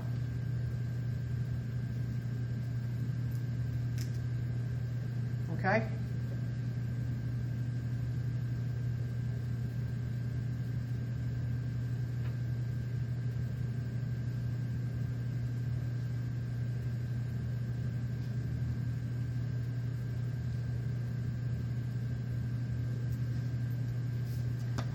Now the original exponents were 2x minus 1 and x plus 3.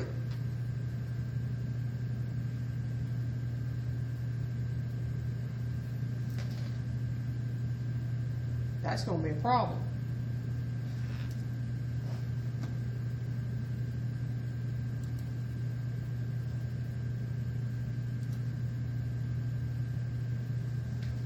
So in order to go a little faster, I forgot my notes. I was going to show you the notes so I could show you the solution to it.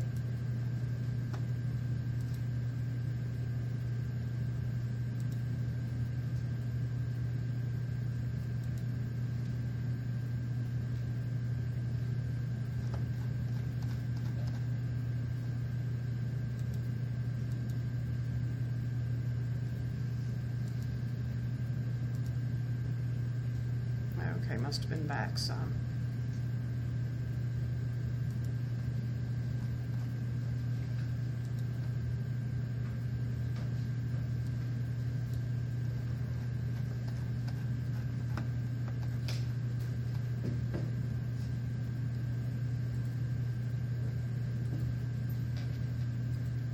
Okay, what we have to do here, does anybody remember your rules for exponents? And if you don't, I can help you remember them quickly.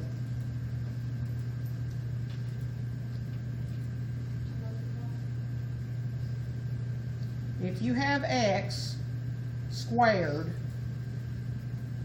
to the 3rd power, that turns out to be x to the 6th power, right? Because what you do with these two exponents is you multiply them. You got the text. Oh, sorry. Duh. You have x squared raised to the 3rd power. We know that that's really x squared times x squared times x squared, which is x to the 6th.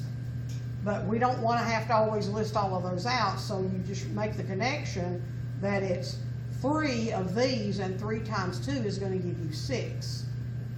Okay? This is the same base. So this is the same as saying 2 to the 5 times 2x power, 2x minus 1 power, is equal to 2 to the 7 minus x plus 3 power. I'm just multiplying out my powers. Now, does that make sense? That I just multiply out my powers?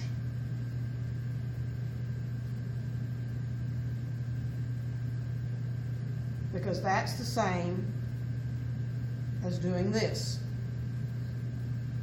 So all I'm doing is multiplying out the powers. I'm using my rules for exponents from a long time ago. 2 is always going to be equal to 2. If 2 is equal to 2, then this exponent has to be equal to this exponent for that to be true.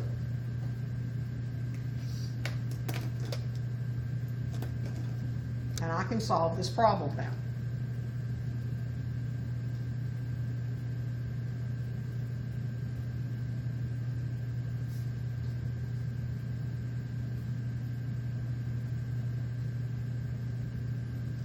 Five times 2 is 10x. 5 times minus 1 is minus 5. 7 times x is 7x. 7 times 3 is 21. Add 5 to both sides.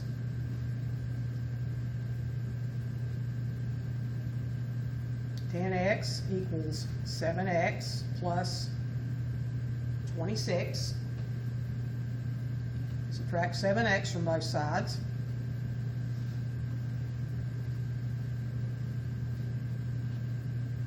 (3x) equals 26. X is equal to 26 over 3. Okay?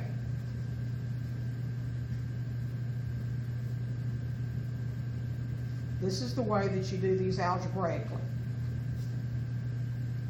Step 1 is always to get it to a common base raised to a power. You have to have the common base raised to the power. That's what you have to have first.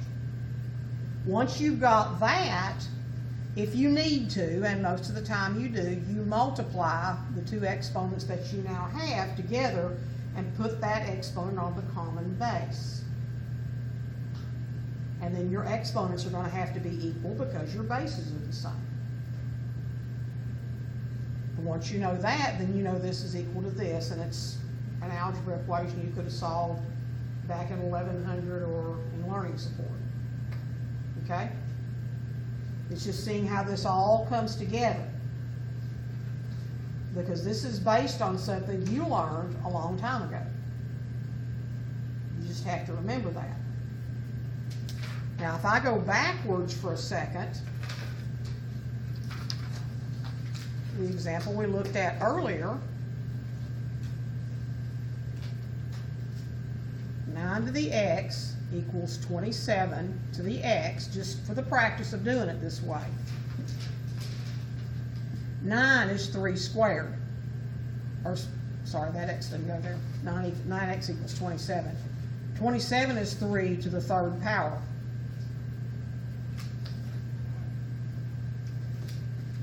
Those two things are equal. This is the same as 3 to the 2x.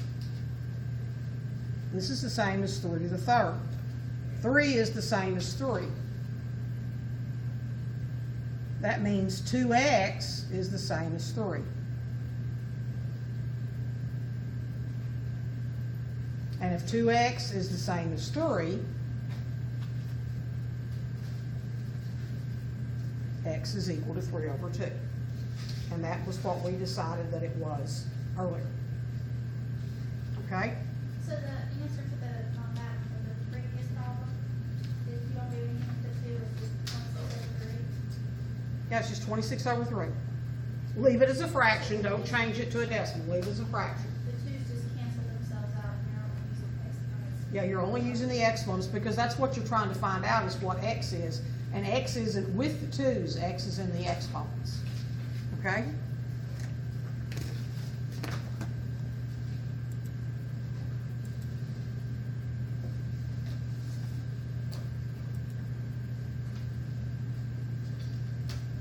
Now, the only thing I expect you to pay attention to here is that you've seen E before. When we did the chapter on finance, you saw E, and I mentioned to you what E was. By definition, as a number gets larger and larger, 1 plus 1 over that number raised to that number's power gets closer and closer to the value which actually is E. And you saw that in your continuous compounding formula way back when. So it's not like E is a stranger to you. E is also a perfectly good number, and you can use it as a base for an exponential function. In example 6, we have oxygen consumption. We've got an equation that's 100 times the number E raised to the 0.6x power. X is the speed in feet per second.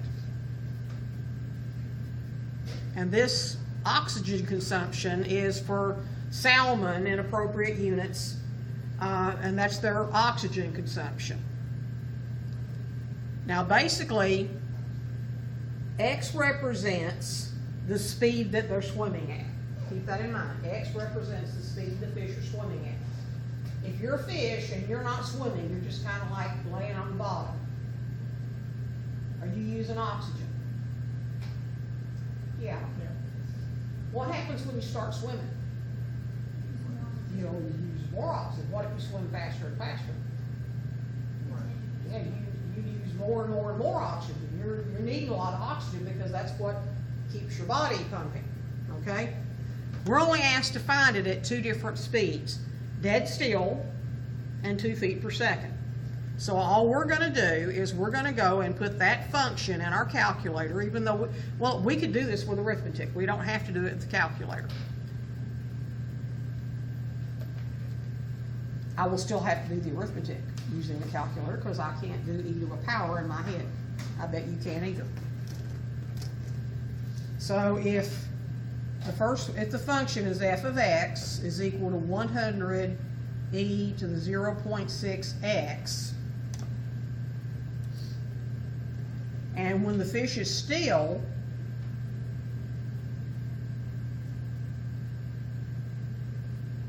x is equal to 0 because it's not moving.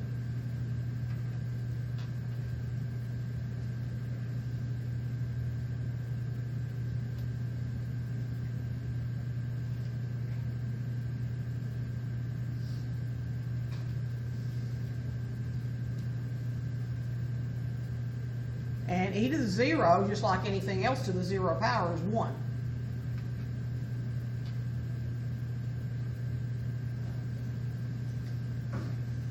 So f of 0 is 100. If it's moving at 2 feet per second, that tells you x is equal to 2. F of 2 is 100 times e to the 0.6 times 2. And here comes the calculator because I can't do that one in my head.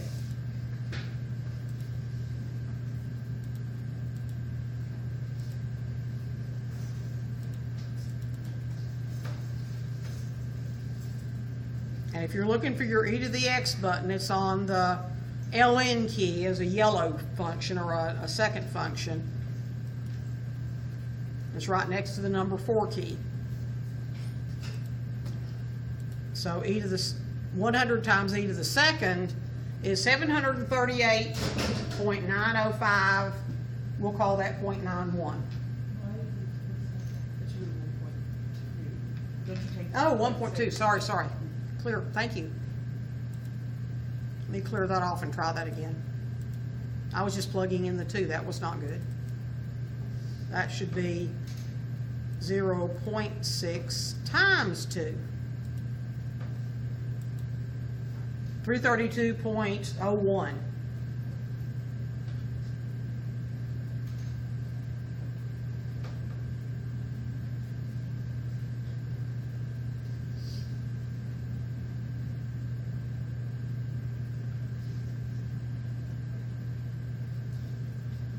And that's pretty close to just being 332, whatever it is. So we're going to go back to the problem now and try to figure out what the units are here. So it says oxygen inappropriate units. We don't know what the appropriate units are. But he goes from needing only 100 when he's sitting still to 332 if he goes at 2 feet per second. Okay? Now the problem doesn't ask us, but if he was really trying to fly to get away from that bigger fish that was trying to eat him, then he would probably need a whole lot more oxygen than 332. Let's say he was trying to travel, and 5 feet per second is pretty fast for a fish.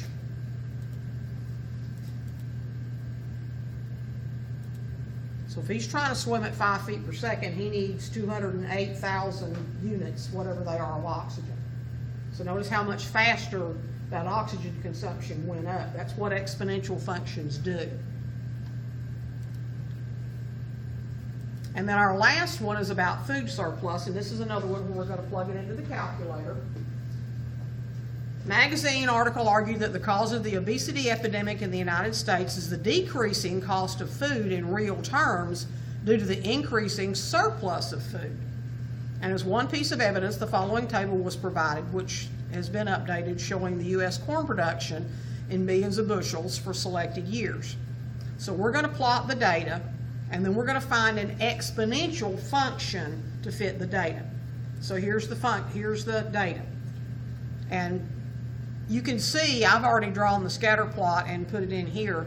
The scatter plot shows that it does kind of do what an exponential function does. It grows and is curving. And this is what our function's eventually going to be, but I'm going to walk you through how to do it. So we go back to our stat button, and 1930 is going to be 0, so that's going to be 0, 10, 20, 30, 40, 50, 60, 70, 80. Because 1930 plus 80 years is 2010. So we need to just enter the corn production. And this is in billions of bushels, remember. So this is a lot of corn.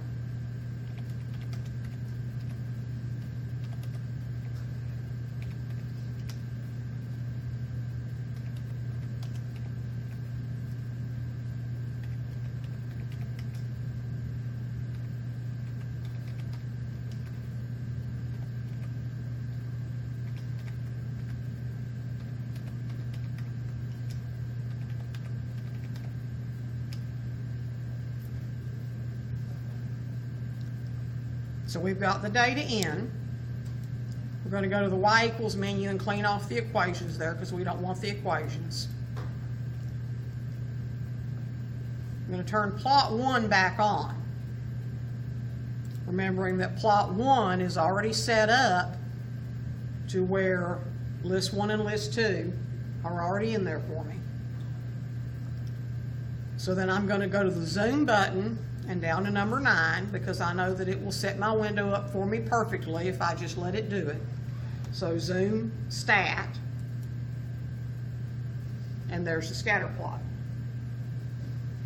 And I think you would agree with me that that's pretty much the way that the exponential growth functions we've looked at have looked so far.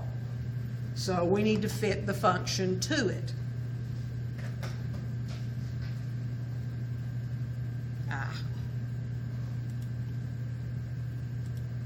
So we hit the stat button, go over to calc, and the exponential, and I'm just going to tell you what these are as we go down the list here. Quadreg is quadratic functions. If you're trying to fit a quadratic, then you choose quadratic regression. Cubic is a cubic function.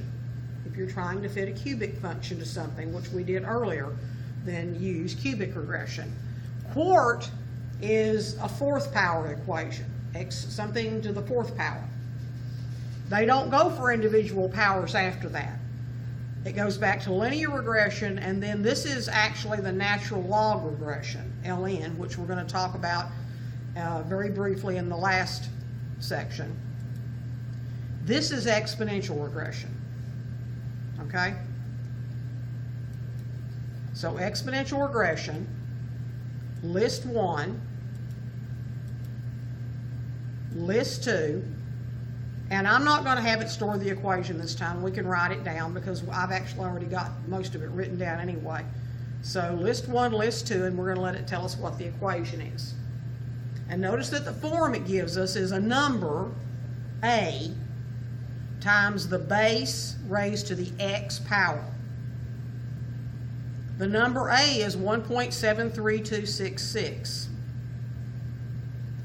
Now they got 1.757. And since they got 1.757, that makes me think maybe I better go check and make sure that I didn't enter some data wrong. But I don't think I did. I'm not sure. I got the same. 0, 10, 20, 30, 40, 50, 60, 70, 80, 757, 202, 764, 3907, 4152, 6639, 7934, 9968, 2.477. Nope, we're right, they're wrong. Because that one came straight out of the book.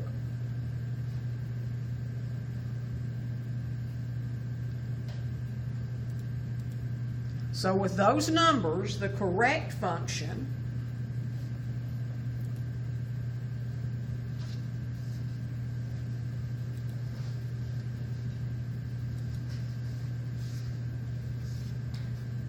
I'm going to be real persnickety and I'm going to put the right function in there.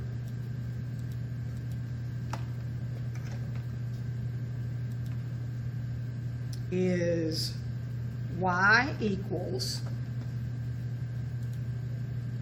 1.733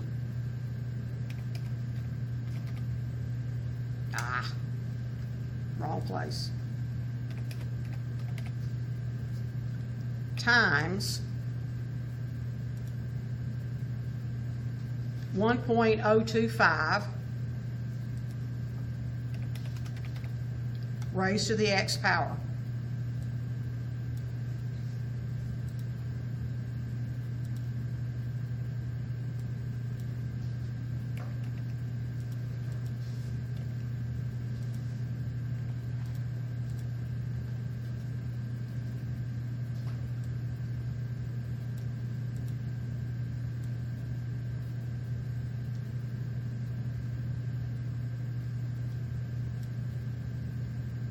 So that's the right equation.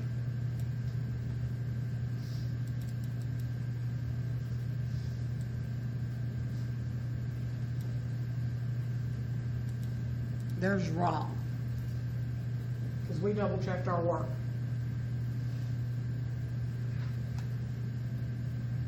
Now, one of the questions they asked us was to fit the date. Now, all right, this is why theirs is different. They had you fit just 2 data points. We used them all. So that's why they messed up. They are highly inaccurate people. We used them all.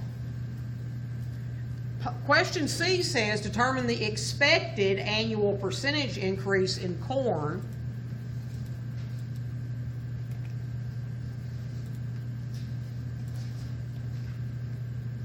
So I'm going to bring our equation along with us. The expected annual percentage increase in corn production during this time. This is the only place where you need to remember something. This is going to give you the percentage increase. The base of that exponential is going to give you that. Okay? So the annual percentage increase is about 102%. Every year you have 102% of last year. 102.5%. Okay?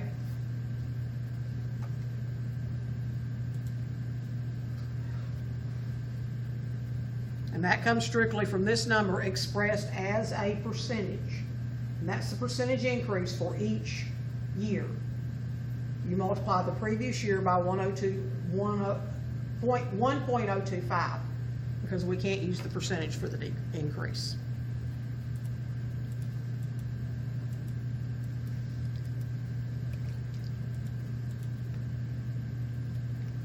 Now their graph is of their function, our graph, we're gonna do the same thing. We wanna estimate the year when corn production will be double what it was in 2010. We're gonna use our graph, and we're going to go back, and at Y1, I'm gonna type in that equation.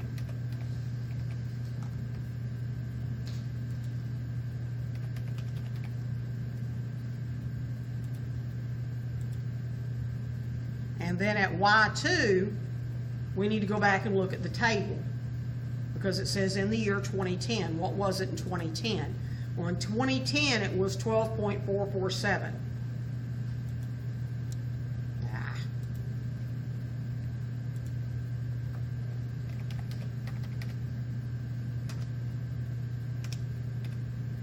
So they want to know what's going to be double that, so we multiply it by 2.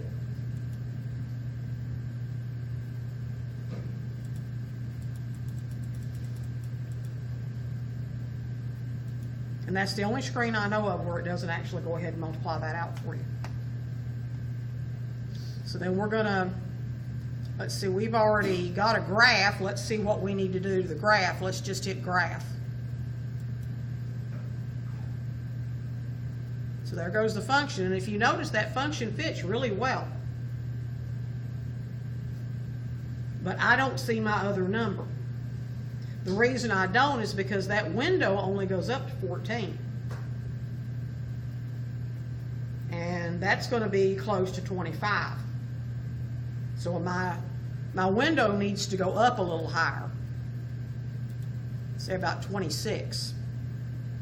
So I hit graph again. And there goes my exponential function.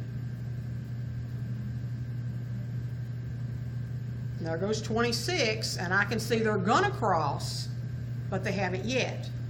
So then I go back to my window again, and let's run 26 on, or I'm sorry, not 26, 88. We need to go further to the right, so let's go to about 150. So there goes your exponential function, and notice after it passes that point, it goes up really fast.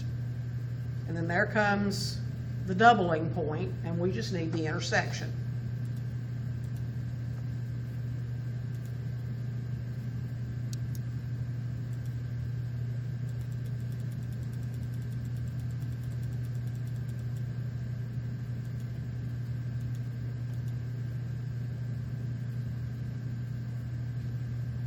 So it says that's going to happen when X is 107.91, which we could kind of arbitrarily say that's 108. So that's going to happen 108 years after 1930.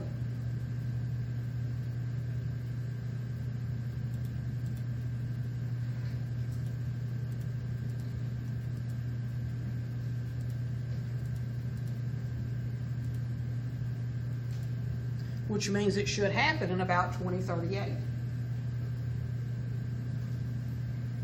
In 2038, corn production should be about double what it was in 2010. That only took about 18 years. Okay? Crap my point. You what? I'm trying to cut my intersection to this. That intersection. When you, Intersection. okay, now, when it first pops up, okay, it's on the equation. Okay, just go to the right.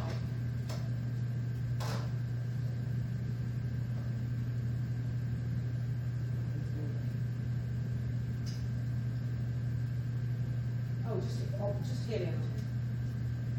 And then enter again. Because it only intersects in one place. I think the reason it was because it was way over here at like 150. You don't have to be close to it, as long as there's only one intersection showing on the screen, it'll find it.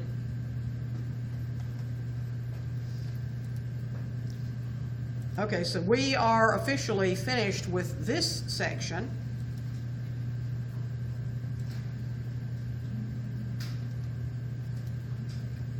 And we have one more.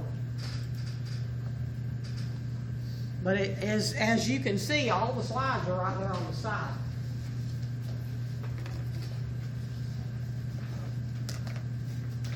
The formula that we're going to use to do these is going to be given to you on the test. All you have to do is to remember how to make it work. This is what you need to remember.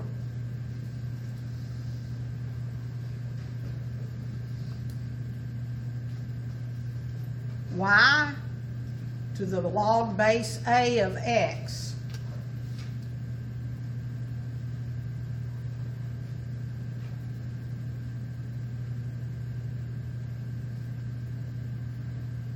means exactly the same thing as A raised to the Y power equals X.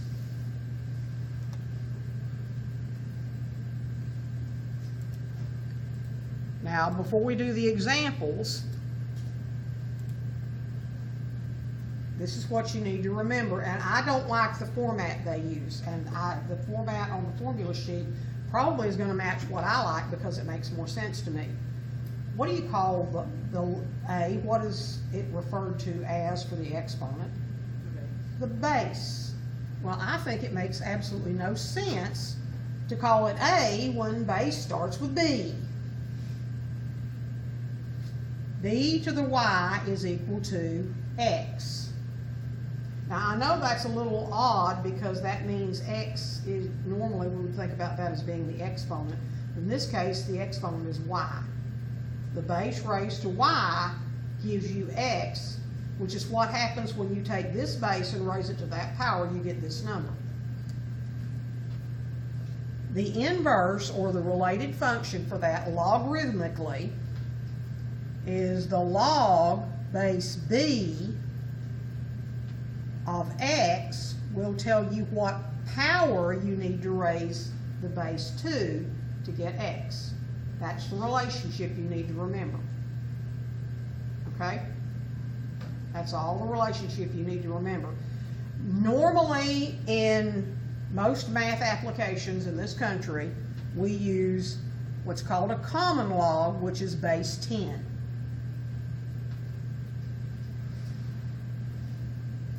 That's called a common log, and that simply means 10 raised to what power will give you X. The other one that we'll use quite a bit is the base E logarithm.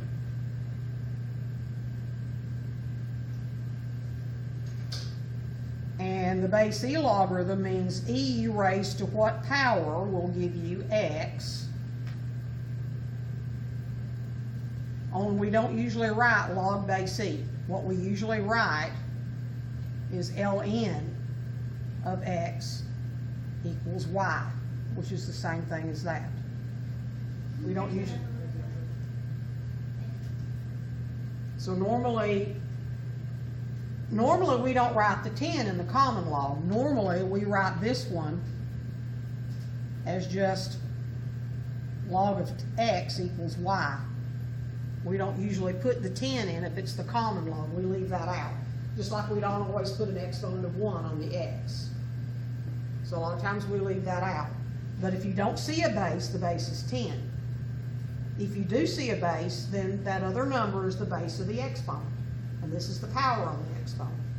If you see an ln, that means it really had a base of E, and it was E raised to that power. So as long as you can get that straight in your head, these next few questions are going to be easy to do.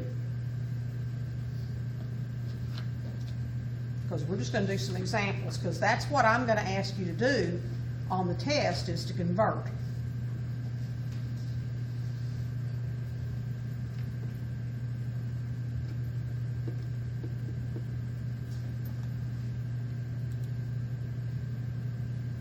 So we have 3 squared is equal to 9. That's the exponential form.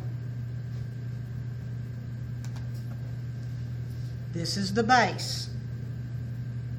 Log base 3 of 9 is 2 because 3 to the second power gives us 9. Base, exponent, result.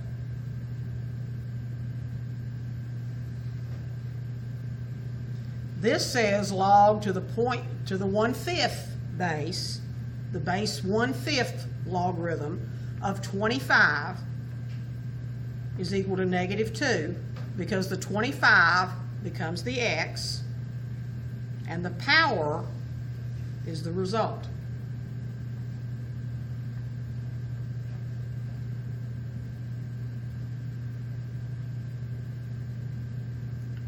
The base here is 10. This says 10 raised to the 5th power is 100,000.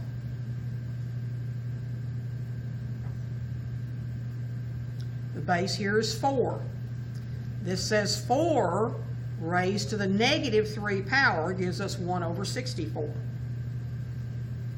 It's -3 power because 4 to the -3 is the same as 1/4 to the 3rd power. Okay? 2 to the -4 equals 1/16. 2 raised to the -4 equals 1/16. E raised to the 0 equals 1. E is the base, 0 is the exponent,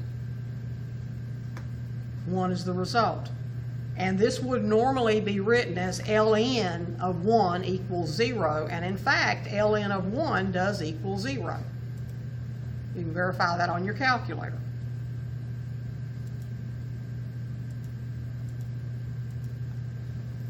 Okay? It's basically saying what power can you raise e to and get 1?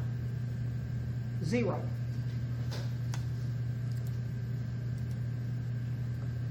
Now we need to evaluate each one of these logarithms. I'm going to write them down and show you how to evaluate them. Because you can't do these on your calculator in the form that they're in right now.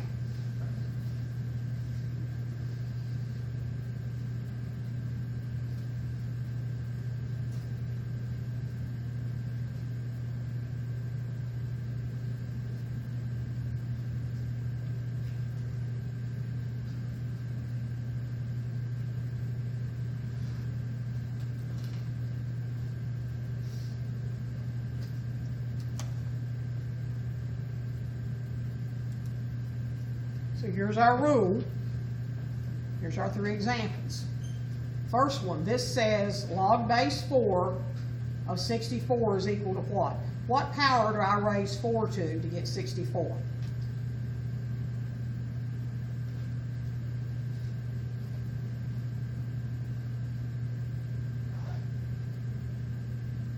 Well, I know that 4 times 4 is 16, and 16 times 4 is 64. That's a total of 1, 2, 3 4s.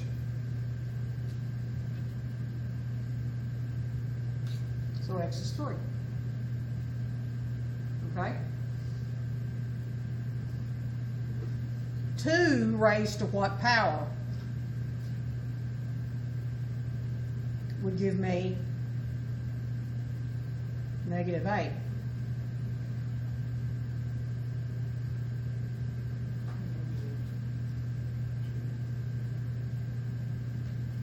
Well, if it was 2 to the -2,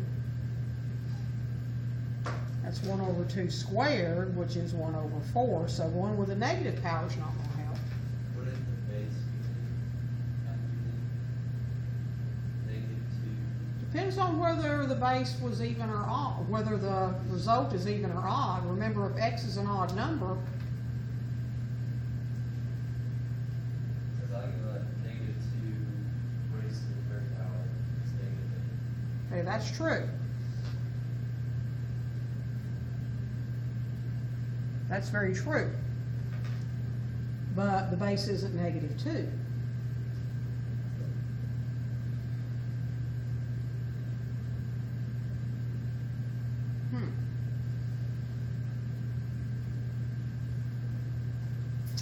What if we tried to convert this?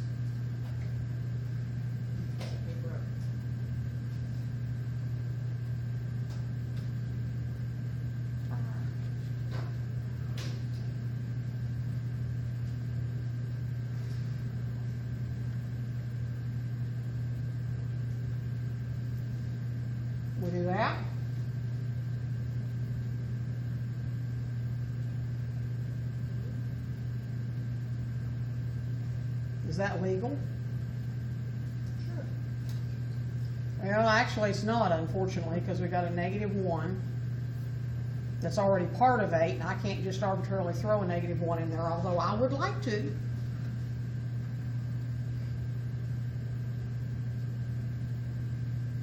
Wish we could. This is another place where we're going to go back to the book, so I can show you their explanation without having to write it all out.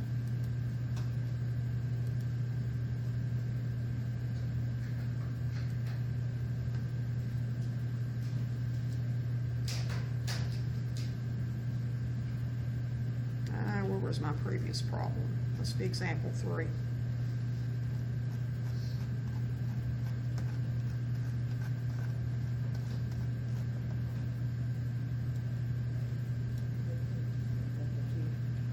You do have a method to do this that makes use of the natural logarithms. So now it's probably time to teach you something a little bit different. This one didn't quite get where we wanted it to go, so we're going to do something called a change of base. So in order to do this problem,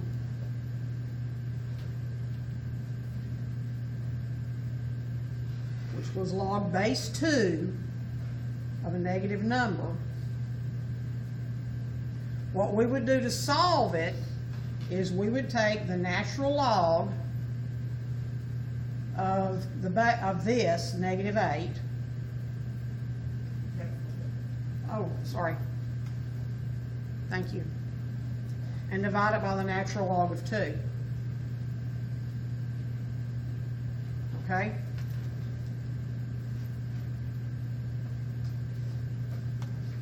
Now we can actually do that one on the calculator now. We're going to take the natural log, natural log of -8, and we still have a problem. Because this is the way that we would do it. But what does the calculator say about the natural log of -8? There's not a real answer for that. And the reason I put that problem in there is there's an issue with logarithms. So you make a note right now.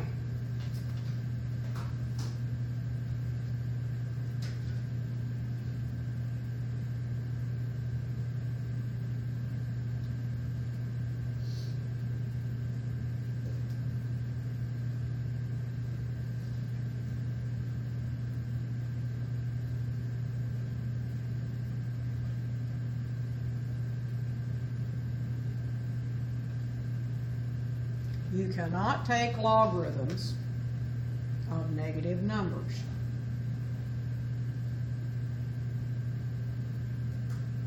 Okay? That is not allowed. You cannot take logarithms of negative numbers. That one has no solution. The reason you can't take logarithms of negative numbers goes back to the fact that when the power is a fraction,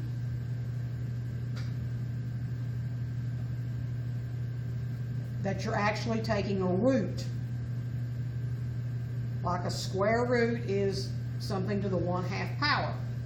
And you can't take even roots of negative numbers. You also can't take logarithms of negative numbers because of that connection.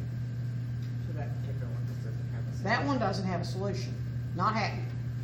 Not for any base. Okay? So then our last one says the log base 5 of 80. And rather than working it out over here on the overhead, let's just go back to the book because that was right there at it.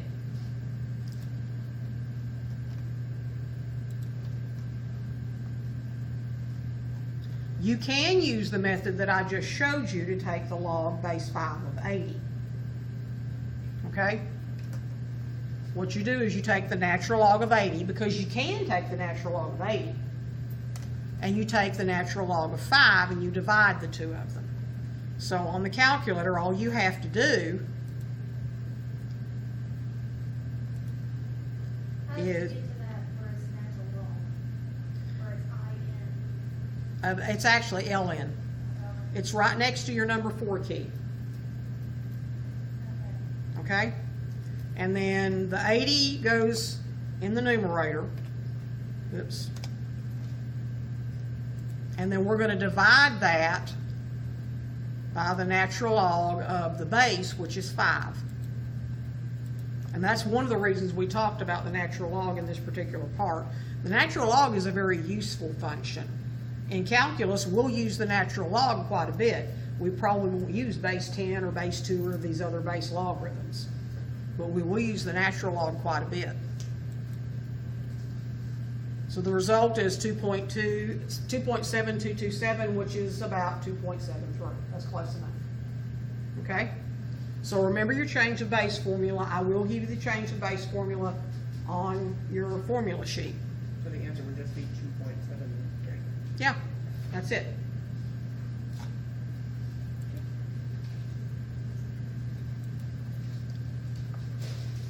And the only reason I included this was so that you would understand that there was that relationship with roots and logarithms. Okay, and there is a relationship with them and exponential functions. So our last thing is to solve some exponential equations. And yes, you can solve this, but no, you don't want to solve that exponential equation using logarithms. Okay, you want to solve that exponential equation. This is just a reminder that the easiest way to do it, make sure your plot's turned off, 3 raised to the x power, and where is that equal to 5? So once again, I'm trying to think, okay, 3 to the 0 is 1. 3 to the first is 3. Both of those are smaller than 5. But 3 to the second is 9. That's bigger than 5, so I need to go from 0 to 2 on x.